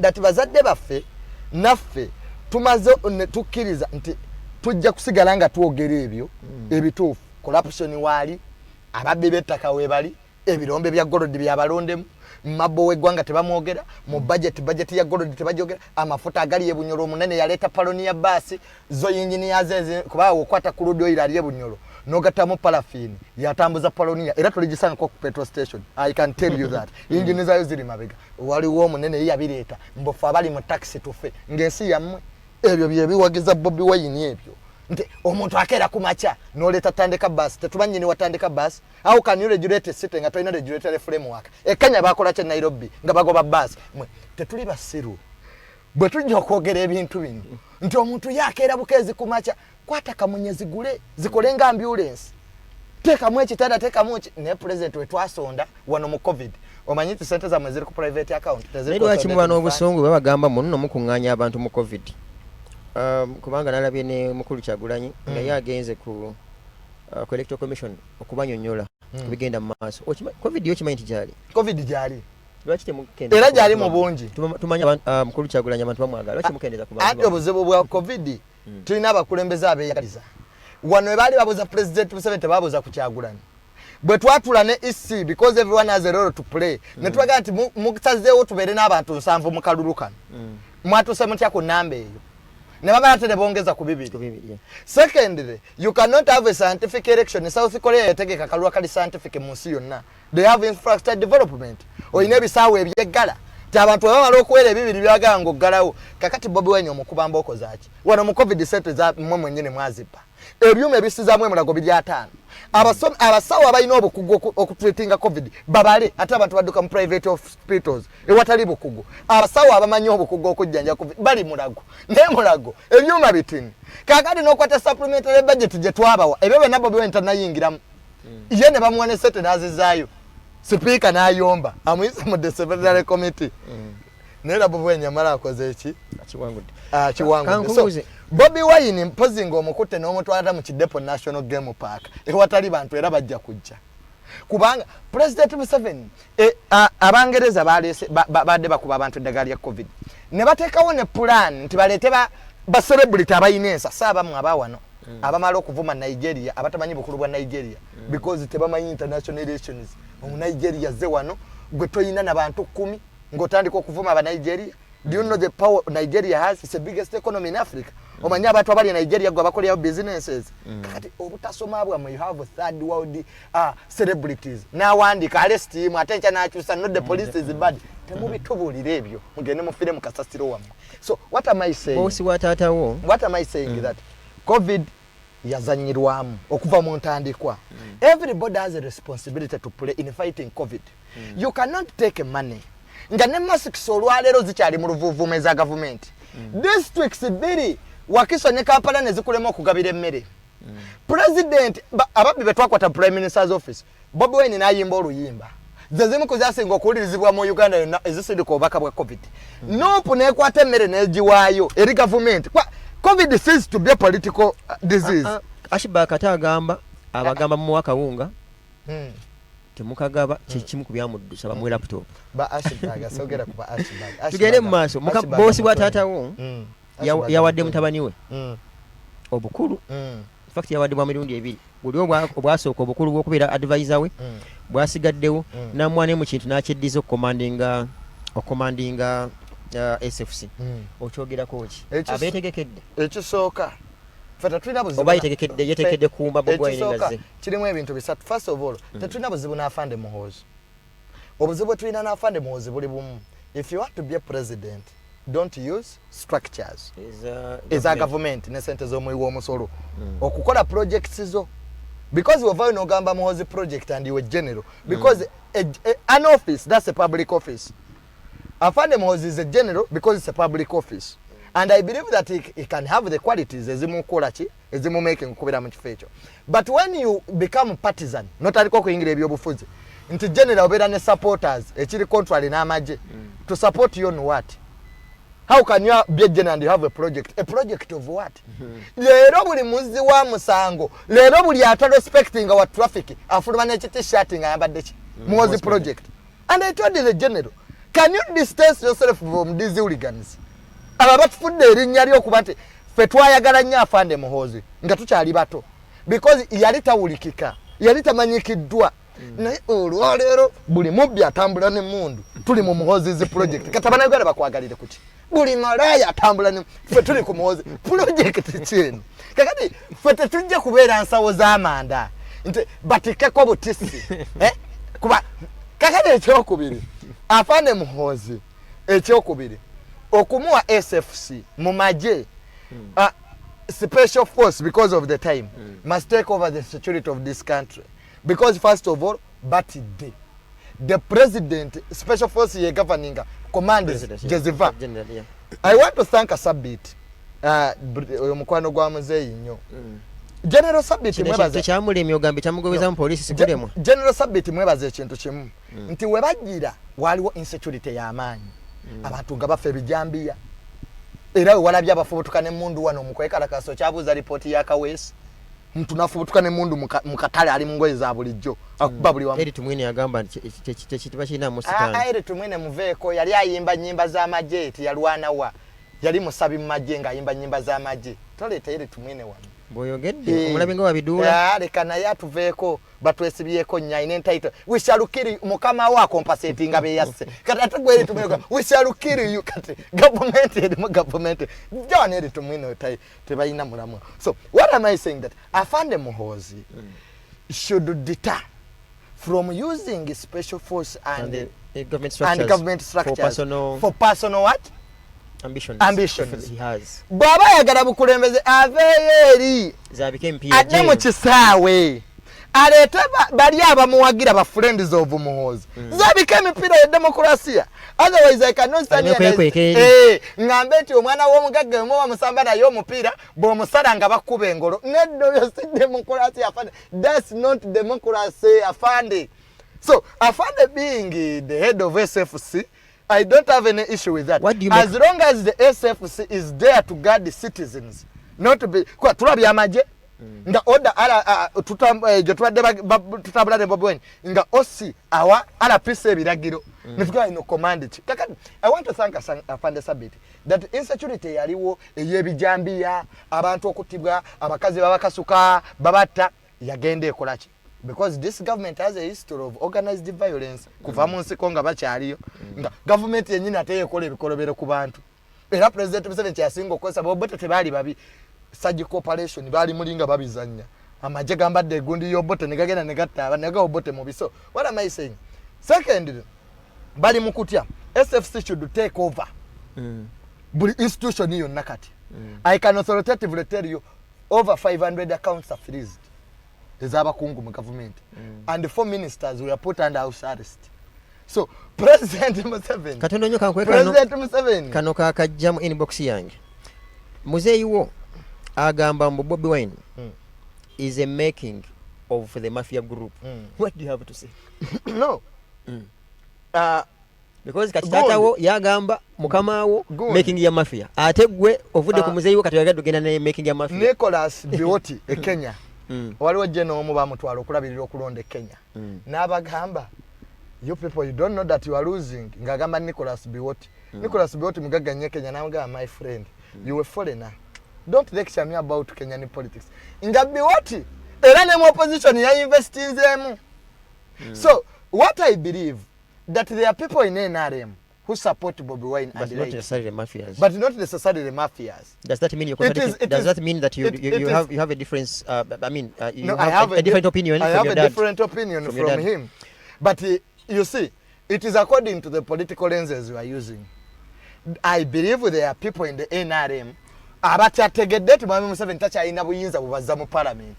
Kyobala bango oli owo mu Northern Uganda ye yagaye bannanga omukulu nzo ndabiranga ddala eno twekwese obwekwese kufuna mugati bangi nnyo ba minister ba Museveni njo nsobola okwogera ko babiri ato yegera manya nsobola okwogera ko tubayitira buzibu bagamba nedda ekintu tukyetamiddwa ababba sente tubayitira buzibu pero tulina mayumba Manchester. Someone asks here according to the political lenses you are using there are people in the NRM who are supporting Bobi Wine and his cause and they are credible people. Ekibiina kya NUP bali bakiregisteringa twamala kunamira mulamuzi netugati bwota kiregistering nze mwogera ne ku violence. In fact Bobi Wine radical nga Besigye yakola wako tuwaka abantu bayiwe mmere mbako nevuga he was a radical ono Bobi Wine yeba mukwalaga no this is a peaceful chi this is a peaceful chi. Francis asks you here, Francis Muyingo, what's his view? Okay, what's your view on the UCC letter to Google? Twanga bagenda gwa kumeko tujino naffe yaffe mweri bagenda dda aba government waliwo minister omujozi oyo gwe bajja kubaffe yagenda dda tebyakajja twabibagamba dda nga baloza tusaaga. They went there to Google is an American company. Naga the only thing I can do when mama garanzijeko emikutu egyo mugende mu court yo America empe order mbijeko kati ne bagifuna kakati bwe bagifuna gogo ne bagana nedda bali bakirayanti baffe ffe tetusobola kubajjako kuba ate mwe temubyagala muddeyo mu negotiating na bwe bujozi bw'abasajja abo bw'oba okutte $1 million bwezityo ogenda obulaibinga egogo mbogwe ebikugireko nga mu nsi ki Trump president wa America amawulire gamuvuma goli wa kitalo nnyo bano ndowooza tebesiba nedde bo ba kitalo nnyo kusinga Trump tebesiba bwesi bikuvuma bo bagamba you inciting violence you incite abakwogera batandise kwogera jjo abali ku media batandise kwogera jjo bw'oyogera ku national security batandise kwogera jjo baba akatandika. Let me ask you Mr. Mirundi. Kakati n'olwekyo let me ask you Mr. Mirundi. Do you babadde accept that there are some people either in opposition or government that misuse social media? Yes, I believe so. Even us, there are some supporters of ours. What I want to ask you, I have watched for some time one of your bloggers whose name I will not mention, who in some audios he opens it out and says aba western abanyankole abanyarwanda nebirala. Do you agree that there are some people who are abusing social media? What have you done as first of all, Katononyo Mukulu Mirundi, as a Mirundi, as a leader in NUP and also as NUP nga a political party, have you come out to disown and also okuvumirira babloggers bano kuneisa yabwe? First of all, the party has structures. Omanyi wetubuuza muba fe wetu webaga Tamale afudde obuuza ani abise okitegeera. That's why we have the senior news. That's why we are here. That's why there are so many people. Kitegeera abantu abamu bali mu struggle n'okufuna mu byabwe nga they want to get numbers. But I condemn that, the politics of blackmail and malice. That's wrong, and we cannot accept that. We shall fight you. The moment you start playing on the national security of our country, we have no business with you. You no gati kabaka afudde. Nze jjajja wange bali bamwocha mu karakasa kwaka omanya abayinza okufa gwe mbu kabaka afudde obutwa mengo talina structure zaayo. So that simanyi na ngeri yakukyogeramu n'okola video n'ovuma family y'omuntu. If my father said lindako enkozesa ya social media embi nti misleadinga eggwanga ogenda mu anarchy eyo tetugiwagira kubanga olwaleero bwokera n'oyogera ku Banyarwanda. We were also once refugees. Uganda yakatandika oterera abantu balike Tanzania abantu bawangalira keke waliwo munene mu kampu yammwe era yita sigenda mogera manya ati simanyi mu manyi nabamulaba yagamba mukulu Kyagulanyi twogerera kirabika ye n'omusayi gumuyitamu afunye obuzibu mu lubuto bamuyingiza na lufeenya tebakiza na muntu mulaba. Ekyo kibi. That's wrong. I have a responsibility to protect this country.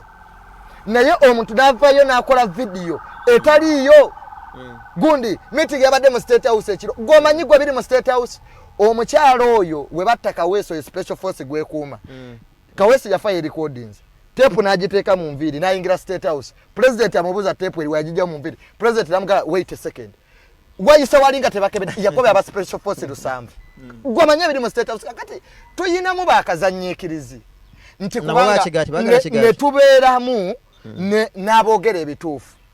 Nze olwaleero sobola kukola blackmail ku muntu kubanga nti embuga kubanga tayewagidde Bobi Wine mbunveeyo muvume ebitaliiyo nvume mukyala we nvume abaana. Man, for us we shall support what is right, and in people power I will always support because I know Kyagulanyi Bobi Wine gwenzikiririzaamu talina gwatumage n'amuvumira omuntu era towulirangako Bobi Wine netulugunya gye bamutulugunyizaamu nga tugabe geno nvumire gundi kwa this is a credible entity. Jeremy Lwanga kutuma ekyo kikyamu nnyo abakozesa social media nga beerimbise okuzanyira ku security y'eggwanga n'okwawulayawula Abanyarwanda tugenda kubata wanocha His Royal Highness the Kabaka Omunyarwanda taliyo aba abaana be wano musajja kyo w'amaanyi atalina mukyala Munyarwanda nange nina Omunyarwanda kati atabanya ne Bobi Wine gwenzika naye kati nekyo kyogedde mukulu Mirundi Abanyarwanda obattirawo Jerome Lwanga kutuma era bakutumye bwe mbikusomera. I wish to advise you Mr. Mirundi to tell our president that the people who were arrested in the riots have not faced justice. Let him send the lawyers he sent to the Nigerians. Good. Okay, let me finish this.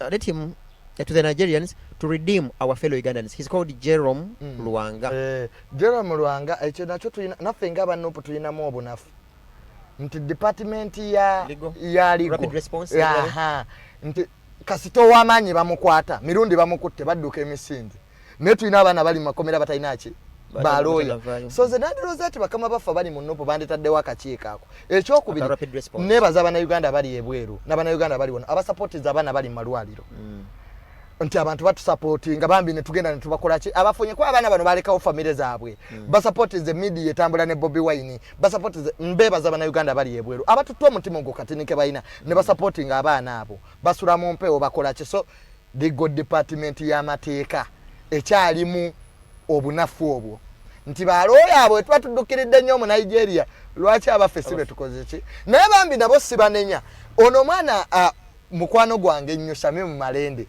omukyalo oyo wa Kampala mwebaza y'omu ku bannamateeka ate tebasasulwa they are doing pro bono they are doing just because of love and nakwata n'agenda so mbebaza nnyo Patrick Cassius asks you I think that the NOP legal department I want to thank them but bayina okuteekawo bongeremu bambi tufune ku balooya abawera. Patrick Cassius asks you how far will you go Tamale because where we are heading it's hotter. I don't know why he thinks does he doubt your readiness to approach what is hotter? I have sacrificed so many things. I had a very nice job. Minister yampo omulimo ne bampandikira ebbaluwa mukitukubawo buli mugamba musuddewo ebintu temugenda tubanja bingiri nga mutubuuza bwe twali mugamba twalwana ng'ekintu kino kaddafe buli omu alina sacrifice omuntu nga namuwaddemu obulamu bwange ayinza okutegeera kye tuyitamu fe abawakanyamu abawabulamu amekisuuzaawo omulimu ogw'amaanyi nodda mukya kubanga kati akalulu kano enayeba nga betting toyinza kubeera shuwa kisoboka katono nnyo mukulu mirundi kisoboka mwokuwangula nibakuba obukokola ngenda bwagambye waliwo abagenda mu nsiko batafuna mu kintu kino kikyasoboka because wembeera gye tubeera there's what we call preparing for worst case scenario osobola preparing for worst case scenario watyawo nga temugenze mu gavumenti nga ate n'omulimu agugaana naye mu vocabulary ya nufu tetulinamu kyakutuwangula mu kalulu kamera yiyo kiddemu mu vocabulary mu bigambo ebiri mu dictionary yaffe ng'abanupu tetulinamu kyakutuwangula tulinamu kyakuwangula kalulu ate ekyokubbibwa kaakati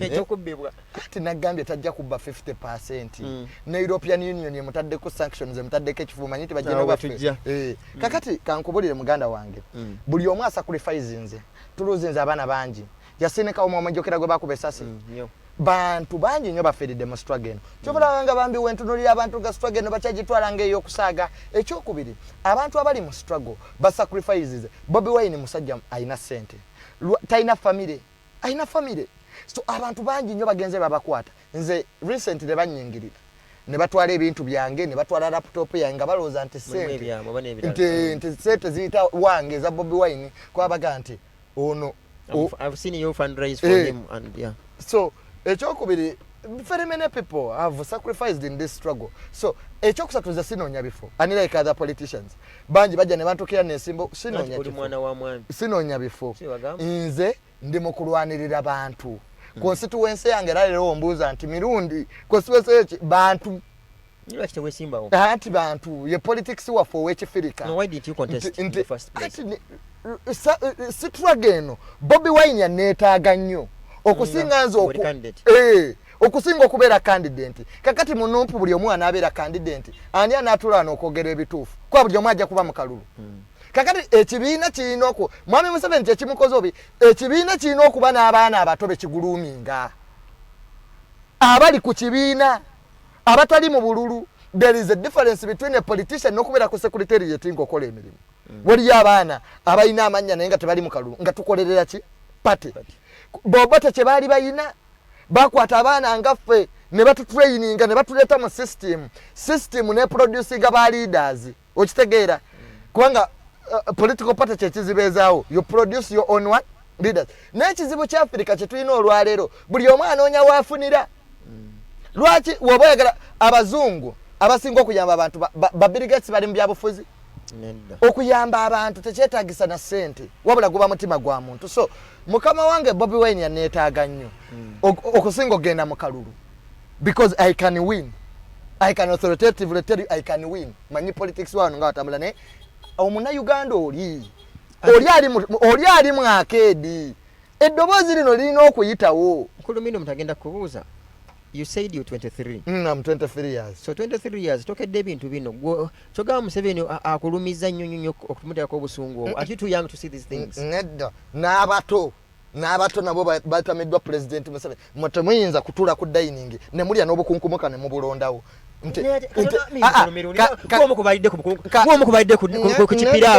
Tulidde kife bambire abakuba sente za Bank of Uganda. Oyinza okukabira kapa nti ye mazama tewaka. Oyinza okukaba nti amatakapa yega nedda bana abanyini nsi nti abanene babiri abaana b'abanene babiri bategese ekivulu ky'omu Nigeria. Nedda abaana b'abanene abo ababiri bakwatibwe omu kitaawe muyindi babakwateko nabo ensi nti ekivulu kikuuma military police ekiririgo naffe tujjeyo engalabi zaffe tujje tubidefending musigale n'ebinyampo byammwe bo bennyini beeyonoonera basigale nabyo tetujja biwagira ebyo kakati nzo nnenye zaaki tuyina ki mu kibuga njagayo ekizimbe kye tuyina ki kapa fe tuli kapa ebadde enwa kututa eriyo ababadde banwa liita z'amata batumwine babe babyogere abaana babe bali bweru ate bagenda kuba deportinga eyo bali bubi yagambye never member of first family waliwo banene kebalinnyira kwe antwaga ensi tugitabule tudduke mu parliament bali balese etteeka ng'eriri mu Angola omuntu yenna wabba ssente za gavumenti Uganda emukomye wano bonna baaganodde sayininga abasajja batuuka e Manchester e London nga mayumba basula mu gaabwe. Let me ask you something. What's your comment to administrative costs about this government and the bigger parliament and general administration? No, because namwe almost ngojeko ebitundu ebitono mutasobodde kusimba abantu. Era parliament mugenda kujiwamu abantu nga bangi. So what is your take that next year we shall have 512 MPs? Vis-a-vis our budget and the economy. President Museveni kyasinze okukola Kenya ina Senate. Naye Kenya nga wagassa Senate ne lower house ate fe tubasinga okuspending kyekisinga okwewuunyisa nti nga wagassa Senate ya Kenya osuubidde ba MPs bammwe banasobola okukkiriza okukyusa etteeka lino nti parliament ebeere ntono ne lower house tandisuubidde nti ababaka be baabireeta mwami Museveni anyumirwa nnyo politics wa buli omu alye kubanga buli omu waaba ayina waalya batwabokoza babeera ki batono naye ekyo kitatana ekitibwa ky'eggwanga nti leero oyina ababaka abayimirira ku madaala n'atuma mubaka munne jogererayo kino nesereko ebintu ebyo nga tetwabitegedde badisikasinga oyirolo tayina kakimanyiko takola na research nga ipad twazibagulira naye era olaba aboogera be bamu mu parliament naye ng'omusaala bagufuna ekyokubiri travel allowances wano bakoze zoom mu covid sente ze twa savings nga tebatambula maana watu zizimba amalwaliro nenga abantu batuke Washington nga bali mu kulyambizi ababaka bali mu binu mbu bagenze ku mirimu gya ggwanga ebyo bijja kukoma ekyokusatu gwe kyotamanyi nti omubaka emmotoka gyavuga yabukadde 6 ezimbe eddwaliro naye costs z'ababaka bano mpitirivu era nze ndowooza nti Bobi Wine bw'ali baakutta obuyinza it's not having very many MPs it's having service delivery okitegeera nti parliament omulimu gwayo guli ki oversight act laws America ababaka bayo baba beeyongeza emisaala batunuulira level of inflation bano abafakera ku makya ne bava gye bavudde ne batula parliament tweyongeze oba ekonomi eri kankubuuze na kino kakati n'olwekyo mwana wattu ekyesembayo parliament erina buyinza there's no separation of power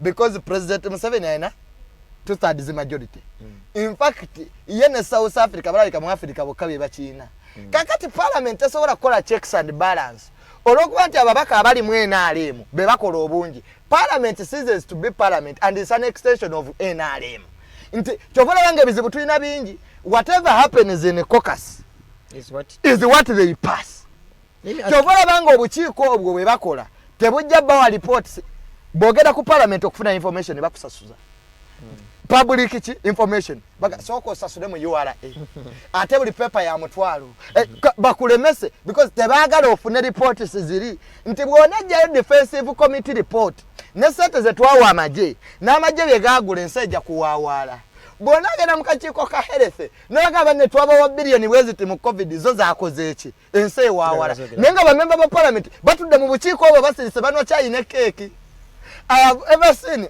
permanent secretary mukahanizi nga yabaga ebyetemo nga ba minister bambagaba ebyetemo bitubuza namwe agamba ali tudde mu kachiko chama don't ask me that katolu bwama yatula ibaleta ono mukyale yali mu URA mu kachiko namuyisa bubi nnyo mu kachiko nga you a bad thief you a thief chairman wa kachiko nga honorable Kato wefuge no this is a bad thief you steal money you eat it alone omukyala meeting yagwa nafuluma nagamba honorable Kato nga honorable you said I'm a bad thief. These things are not done by me. Do you believe in opposition unity as either as an individual? Then, if it's an individual, maybe you may not be the right person to ask this question, but I'll also ask it to you because you're one of the members of NOP. Do you believe in opposition unity? If yes, then I give you a very wonderful question. In all countries where opposition unites, there should be policy. We differ on policy, not individualism. Let me ask you this as well. Let me first explain. We differ on policy, not individualism. Which policy? The policy that unites the opposition? The policies, today Biden and Trump differed on policy. The American economy njagala bweti. Education system njagala bweti. Kati ekizibu kya Uganda tuli ku personalities. Bobi Wine mupya. Bobi Wine muganda. Bobi Wine alidde nnyo. Ne bali balidde nnyo. You cannot negotiate a deal. So the problem why we are afraid to get unity, first of all, and I told Bobi Wine that in every political party, Museveni is fully represented. Nachimugamba, nemugamba Bobi Wine. In every political party, I know ambassador. Ababera okudisorganizinga. Nti omubaka avaayo n'ayogera ekintu. Ate ekya n'akikyusa. Museveni alina political bloggers, influencers, oba ba influence gabi Katonda yamu. Kakati why has unity failed in Uganda? First of all, we don't have the politics hygiene, politics. Olwa character. Lero Uhuru Kenyatta nodinga basayininze endagaano. Omanyi lwaki? There is character and policy. Nalema okuwa deputy we Ruto because Ruto bamutya osome ekitabo kye. Tayina muntu gwa wa success mu bulamu bwe oyo tebamwesiga ali ya president Museveni kyogera kalinga tatawo ne tata wange this is self made bote bakola ndagaano erirubeerera today you are their friends tomorrow you are their enemy they are not consistent because tebayina kwe battributingira ko success obulamu babwe Ruto yali mutunzi wa Ngatoko street natuka mu big power politics we Kenya kakati bano ba Uhuru Kenyatta bamutya is shrewd. So, what am I saying that we twatula ne FDC n'abalala okuteesa kukuteekawo candidate omu we found out that there are people who have mastered the art of entitlement. Bobi Wine mupya fatuvetinga atya fetwadde mu setwago twaliwo mwejirimiti simanya twaliwo wa so bwe tuddamu ebyo ne tutabuuza it is the what that gives us the who kyenatandise nakyo mu kiseera kino twetaaga mukulembeze eki Bobi Wine si kinani akiruddemu si kinani ati yeewo nnyo omugongo si kinani munyankole si kinani muganda ebyo bye twalimu ne tusalawo ne tugamba okay bwe tunaafoojinga unity ne Kano Kizza Besigye oyo muntu muzibu nnyo yagenda ejjinja n'agamba bwe kitava kasangati kifubutuka magere ndi tayalinze nene musanyufu nnyo nti Besigye abalala bazze n'agamba Bobi Wine n'amala ate n'ali ebigambo bye nze sikiriza mukalu era kati ndi mu pulani bi ate atakiriza mukalu ate ya campaigning damuli yati naye banno babufuzi ba Uganda mwekwatirayo mutuleke kakati emyaka 2 gyabadde mu byobufuzi nga takiriza mukalu se kati ali ku pulani bi senga ali ku pulani ze kankubuze na kino mirundi so unity mu Uganda tuyina ababaka nga bogeddwako nga babadde bankizo mu parliament yene ewedde era mu ango yemwe eyo omuntu neyeebuuza lwaki mwani basimbyeko abantu oyina Nsereko oyina Semujju live examples why would you front candidates kizo kwanga si kibuuzo kyo nga naye ati ogweri ati oli wali gonja wakalira lwaki bandisimbyeko abantu mu demokrasiya buli omu avuganyizibwa mu demokrasi ffe tetwagala kubanga enalimu baminisita 10 Honorable Kasajja wajja omuntu mu kalulu ate n'amuwa ekifo mu ministry ye. That is nepotism. Ne parliament eri mu recess teriiwo to verify to vet new employees. Kakati Kasajja bw'aba atuuse ku level eyo to undermine democracy enyinga yomu bayakusa tumwe n'alimu nti fe abe n'alimu abamu tetuvuganyizibwa so tetukyagala mu opposition. I believe Honorable Nsereko is very intelligent. By the way, is my Honorable Semuju, and we respect those people because we are in the struggle with them. First of all, because secondly, they have Honorable Nsereko and Honorable Semuju are not fighting Bobi Wine. Just because in a democracy, everyone has the right. Okwesiba ku muntu gwakola ki? Tetugenda kudinayinga abantu munnupu. Tya agwe munnange tewesiba ku Honorable Nsereko. Oyo siye my brother. Oyo siye demokrasia. Demokrasia buli omu bamwesimbako. Okitegedde. It's the people to vote. So mu opposition tetujja kubeera ba dictator nti Honorable Nsereko oyo tomwesimba ko Honorable Semuju tomwesimba ko no ate kyo tekijjawo nti fenna tuli opposition ate kyo tekijjawo okukwatagana kwaffe because there are times Honorable Semuju ne Honorable Nsereko we bazze ne balwanirira abantu and it doesn't create a rift valley between us and them that are not tebatwagala because they are not in nope. You see the politics of extremism should stop. Today ku politics of ideas. If I find Honorable Namboze, if I find Honorable Nsereko, we sit down and we discuss as politicians, as people who have people who want to bring change. So, okwesimbibwako kwabwe n'ababeesimbyeko it's a constitutional right. What do you make of the sanctions? Is our America zabagalo kusawa because anyway there are two issues here.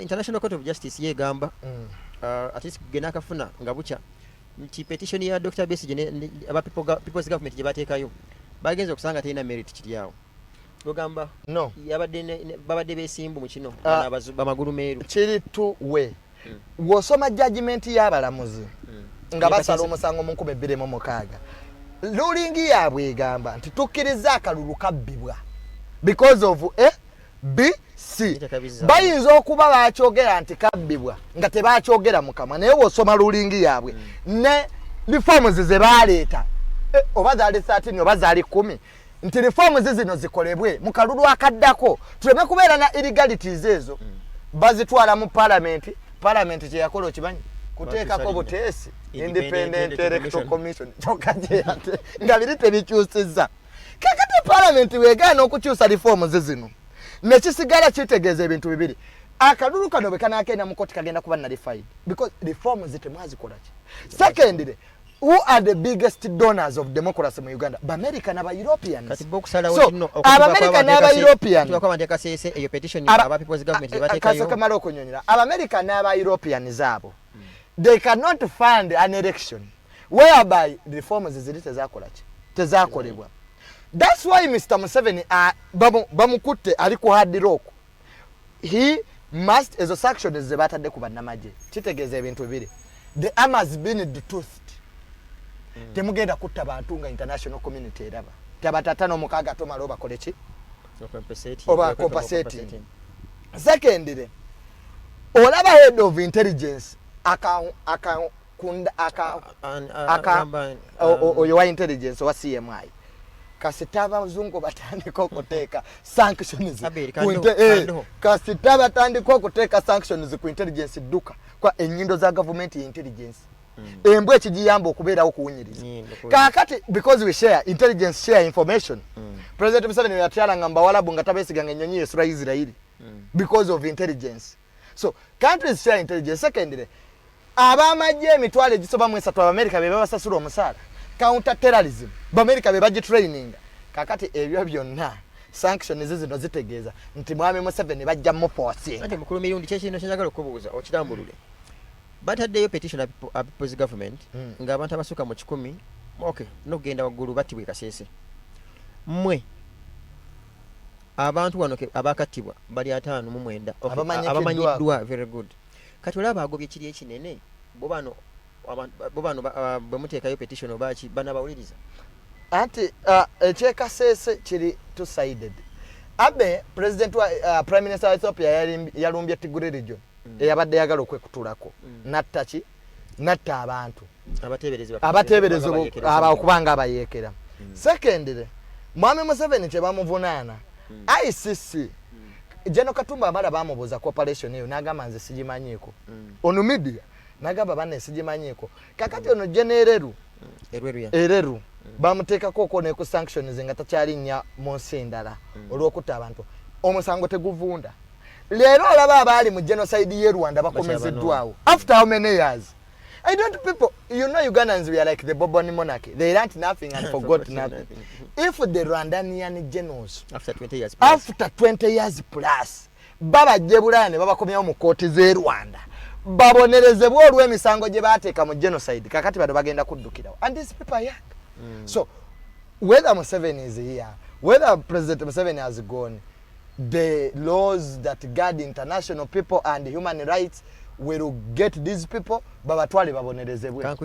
Kakati ekyokubiri kyeseebayo ne sanctions zizino. Nze ngomu na Uganda sanctions zizino zinkosa. Because obuyambi obadde butuweebwa abazungu bugenda kusalibwako. Kyobalanga President Museveni yesibye ku homosexuality. N'omugamba President Museveni weesibye ku basiyazi. Sente Uganda zefuna okuva ebweru zivaawa. It's homosexuals. Bafuka basiyazi nga basesenkanye ffe. Basiyazi abali mu cabinet y'embogere wano. Bwe yateeka etteeka ly'obusiyazi bani abadduka ne balitangira. Mbabazi went atangira etteeka nga Uganda bagenda giteeka busazi. So people don't use some people because it's their right even. So waliwo n'abali mu cabinet njogera abali erubaga waggulu awo ambogera abali waggulu awo shenaddako yabogera shenaddako kati sewo bano katononye mirundi tebajja kufuuka babi. Omanyi wa Museveni asasa yagambako Besigye mbu akolagana n'abayeekere Congo. Kampisewo bino bamuyita Jonas Yates. Is there a way of Yabakama to resign? Most likely, I don't know whether. No, Yabakama is not in charge of this election. Nash Omi, thanks for the show. It's really interesting. David Senkunya kwendinyo wano mu Abu Dhabi. Monica Nanono, I thank God okutuwa abaana abagezi Uganda empya egenda kunyuma bambi. Love, this is Crystal Styles UG. He says, I love you, Tamale Mirundi Jnr. Harriet Nantaba, thank you, Tamale Mirundi Jnr. Good work, Onoba Bujo Brenda. Katia, mwetese mutya mu kintu kino. Tetwagala wagambye mu dictionary yammwe temuyinamu kubbibwa temuyinamu nakufiirwa tebiriimu kubanga yene njogere gamba we either win or they lose. No, that si kyembadde ntegeeza necessarily, but motivation gye tuyina n'obuwagizi bwe tufunye okwetoloola Uganda kituwadde amaanyi n'essuubi nti Abannayuganda ba-identifyinze naffe bagamba Bobi Wine amanyikiddwa mu kibuga. Twa surprise twagenze mu byalo eyo ne tubalagako nga abantu bayimba Bobi Wine. In fact, President Museveni tafeesingako candidate bw'ati nti bano Besigye baalwana mu nsiko. Nze ndi psychologist. Omwana ayinza okujja naga nti bawange mu kyayi n'omugamba omukyayidde ki nti addala eti ekiro n'omugamba kakati bw'anaakendezaamu mujja kuddawo. Eyo si fundamental difference kukyaya n'omuntu. Bambabazi tebayida fundamental difference bakyaya ne Museveni. You were prime minister. Mbabazi yayingiranga state house nga tayaziddwa. At one time baliko mu meeting mu state house the president ngali ku WhatsApp president namga Mbabazi what are you doing? I'm talking to my wife. Nga yabikola yeka. Super minister. Bwe yajja nakwata muzeno nga I didn't have political powers. Take your nonsense out. Kaka never Besigye bano. Bewasaamu. Nantera nawe wajja gamba taata we yafunye mu kintu kino akati nawe oyagala kibasuulira. Ati kakati njawule bawe amangu agoine njawule bawala Bambabazi abatabani Bambabazi. Singa ogambye era na okulidde emmotoka za namba myufu ffe tubeegomba. Singa ngambye nti nze ninga muntu singa ngambye nti Mirundi mukyalawo muwala wa minisita gundi ekyo kirala family embanjirimu kyova olabanga tumukunde mukoddomi wa president general omugenda mpola echief sipayi chief minister of security omanyi kitegeeza gwe manga kati gwali eriko opposition so bamuntu ne tubadde twagala nnyo bawagira kitubeeredde kizibu kwa kati honorable Mbabazi yazzeeyo kankubuze kino so kyensinga okugamba nti ffe twetegese bulungi obusigaddeyo entebe eyo gy'olimu faba alternative digitalk eyo entebe yennyini nno yalimu gye n'omugisha muntu eyali aweereza show nga gye ndimu kati yali Mukose Arnold n'abuuza muntu ebibuuzo bingi kati ojo ebibuuzo naye mu byonna muntu n'amugamba ekimu ku nsobi ku bintu byasanga nti bagenda okumaliriza akalulu ka 2016 nga DR forms declaration forms kenda nga FDC teziyina mwe mwina ba agents buli polling station mu ggwanga lino timujja kuba mwina n'obujulizi obumala nga mwina proof nti akalulu kamwe mukawangudde nga DR forms muziyina nti eri ewaffe Erwengo ne wamwe ekyotera ekaliisizo mwinayo ba agents eggwanga lyonna nti obululu bwamwe mujja kubugatta nga bwebwo nga kituufu bwebwo mu Uganda namba President Museveni siwa biraka President Museveni abaka lwe mirundi esatu gerrymandering kwata constituency zitememu abo opposition basigale waabwe n'ababa benale basigale waabwe lemwe kufira babaka secondly Electoral Commission yekola polling station ezitaliyo kibimba A gye balimo omukyere bwe bava bululu emitwalo 5 kibimba B gye balimo omukyere mabira C leero byabaka mageza abikubeyo tulabe polling station eziri gye balimo amajani ngavudde obululu ajja tubulira waje buvudde bwe batwe babbo obululu mabira omutabeera abantu atamuli mu polling baba mwenzo kwanga gye baliyo kwanga ndabo obukudu mabira nga bali wa minister abadde Sembabule nga ina polling station makage ekyalo kyonna kijja ne kisoka kiri ekyemisa bakwata dolo kolisi tamale moteke ngetavuganyizibwa naye Katonda mulungi nnyo era abamanyi beyenkana nabo bamufudde obuugi mwalaye Katonda kakati nolwekyo what should we do tugende mu registrar do you have agents in the whole country? Yes, we have them. We have them. Naye kisinga obukulu kye tulina okukola tugende naffe abana Uganda mu registrar ku byalo byaffe oyinza okuba Bobi Wine ayinza okuba alina obuwagizi naye nga talina balonzi byawukana oyinza okuba n'obuwagizi naye nga talina balonzi the biggest problem Bobi Wine has is to turn abawagizi into voters into balonzi how national ID eri tojja kutuula ku polling station bakugana okulonda nga buli kimu kiriki wakebera mu lukalala lw'abalonzi abantu abamu tebabitwala we don't have electoral education nenga isi tujiwa sente nyingi the first job the institute should do is electoral education basindika abantu ku byalo basomesa abantu okutiikinga kwa Africa esesa abakulembeze batula mu African Union balonde bubiri bwali invalid nga nabakulembeze benye ntabamanyi kulonda kakati Mirundi kakati kye tulina okukola ffe nga bannupu electoral education omuntu twabitandika dda era n'engeri gye batikingamu biyita ku mitimbagano wadde isibe challenge because electoral commission yeyina omukola omulimu guno okusomesa abantu okulonda engeri gye bayimiriramu mu nnyiriri bw'oba olondesezza ekigalo kikomawa so ebyo byonna electoral commission ku certificate gye twabawo ne batakuba na bulango electoral education so in a country ku budget yonna gye balina in a country where we lack electoral education it's mandatory for the opposition members okulaba nti kasete ke balina ate basomesa abantu ye challenge yokka gye tukola tutani the bawagizi into balonzi wano wono wabuuliza okikkiriza nti waliwo abantu either abajja okulaba Bobi Wine because he's an artist vis-a-vis a politician and for that case oba oliawo nekiconnectinga nekyoyogedde nti waliwo abantu abayinza okuba nga bakyali fonna bakyali bawagizi tebanafuuka balonzi Bobi Wine nti waliwo abajja okulaba kubanga musician no Anita kyeyayogera that's not true waliwo omuntu mu music industry eyo nga bw'ogiraba bwegudde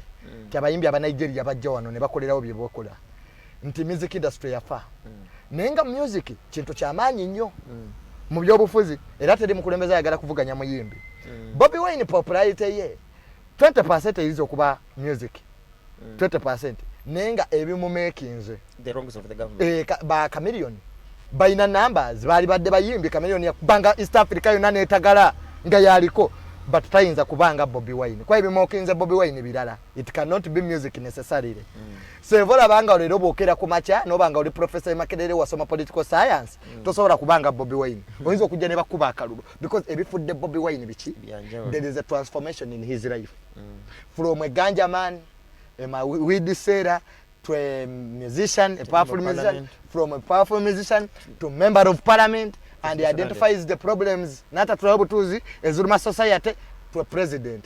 You see, nebo Obama babinamu. Politics is stages.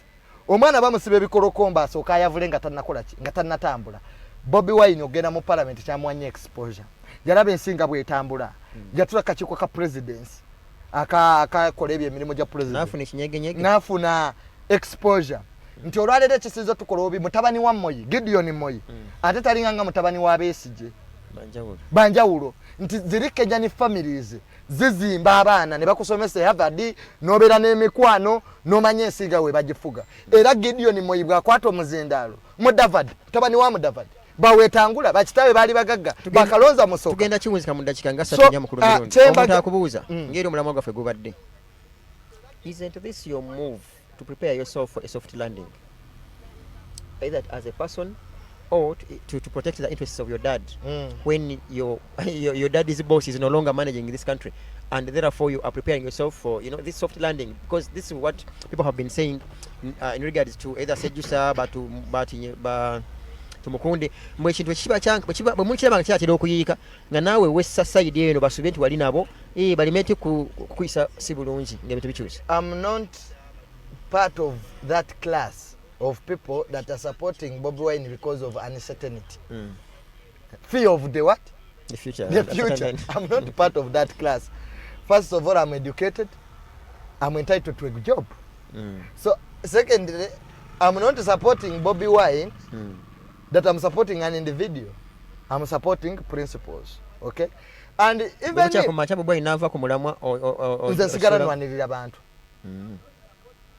I advise young people in our last 2 minutes and tell them.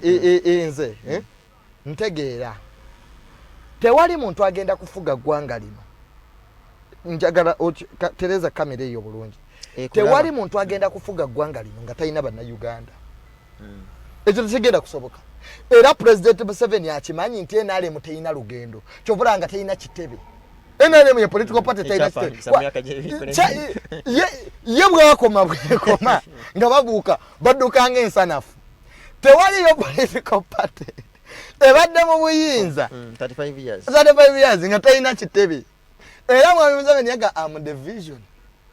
NRM bweviirawo nga abantu bakola ki mudakiika bire sembayo. What am I saying? That we are not supporting Bobi Wine because of supporting Bobi Wine nga bavubuka because of our families. Everybody has a responsibility okwogera amazima nga bwe gali mu society. Enseno bwe libeggwawo abatamanyi tebalinyenyezebwa naye abalimanya amazima ne bakola ki kyekifudde bamuzaata ab'enjawulo. They were 1 in a million. Olw'okwemirira kuki ku mazima. So to supporting amazima. Nze mukulu wange Bobi Wine bwe mukubira essimu n'atakwata manya nti olunaku olwo siri important. Kwa omuyimbi bw'akuba MP n'akuba nange n'enkuba Bobi Wine asooka kwatani asooka kwata MP n'addako nze. Bino si byabayimbi si bidandali. This is politics. I'm a more important political ally to Bobi Wine than a musician. Because we have a following, the people who support us here. So, Bambi tetuwagira Bobi Wine because of uncertainty, but because of the truth, and that will be the truth, and that's the truth. Ebigambo bye sigenda byongerezaako yadde ekimu oba ebibiri. Bamuyita Tamale Mirundi Jnr. Joseph bonna amanya galina mutabani wa Tamale Mirundi muzzukulu wa Yohana Mirundi ne Mori awo nno bavayiri erino era mu kusooka yali Greater Masaka. Nange ndi weerwengo temuneerabiranga mufunye mu kintu kye kati bannange ababadde mu control Jeremiah Mukiibi betukoze nabo Arnold Mukose Kato tumusiime Lilian Luwedde Liz Musiitwa Faida Bikoberi n'abalala badde batulaba ku mutimbagano gwaffe social media yaffe The Alternative Uganda Facebook page Alternative Uganda era ku Twitter ne Alternative Uganda ku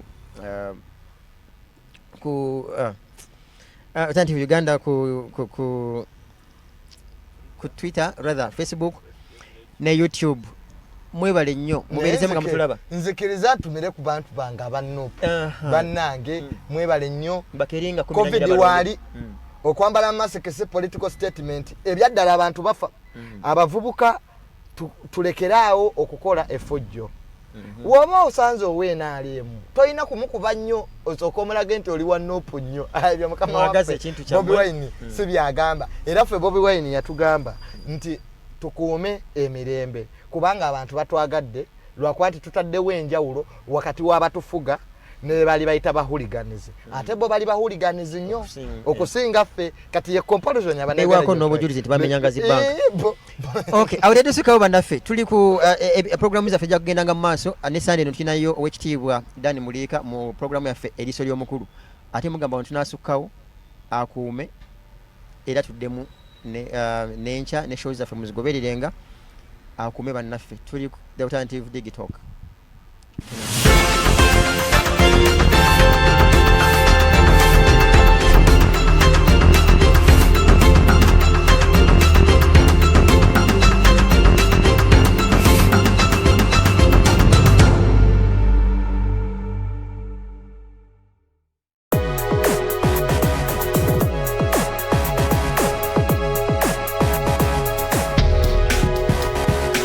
The Alternative Digitalk. Real issues, real talk. Fellow Ugandans, during this election campaign period, we ask you to avoid acts of violence and preach peace among families and communities. It's our collective responsibility to end gender-based violence. We remind you to stay safe from COVID-19 by following the Ministry of Health guidelines. This message is brought to you by Uganda Women Parliamentary Association, UWOPA, and UN Women with funding from EU Spotlight Initiative.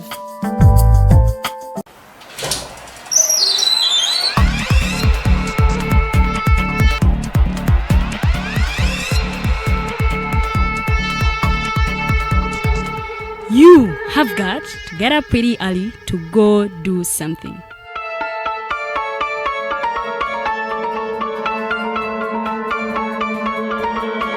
We are the Alternative Digitalk.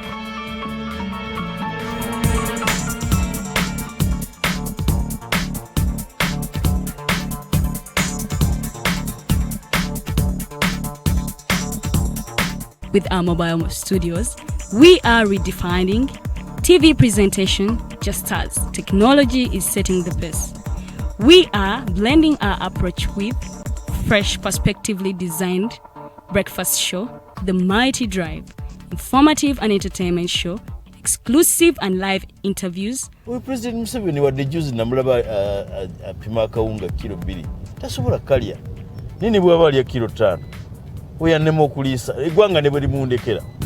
Njagala kwebaza the Alternative Digitalk etuwadde kano ka Mighty Drive era n'abatuwuliriza bonna abali ku mikutu njagala basaba mugendo mu maaso n'okuwuliriza. All given to you just a click away on your phone, tablet, laptop, and smart TVs. As we are streaming live on our social media platforms, on the road and on the go. We are the Alternative Digitalk.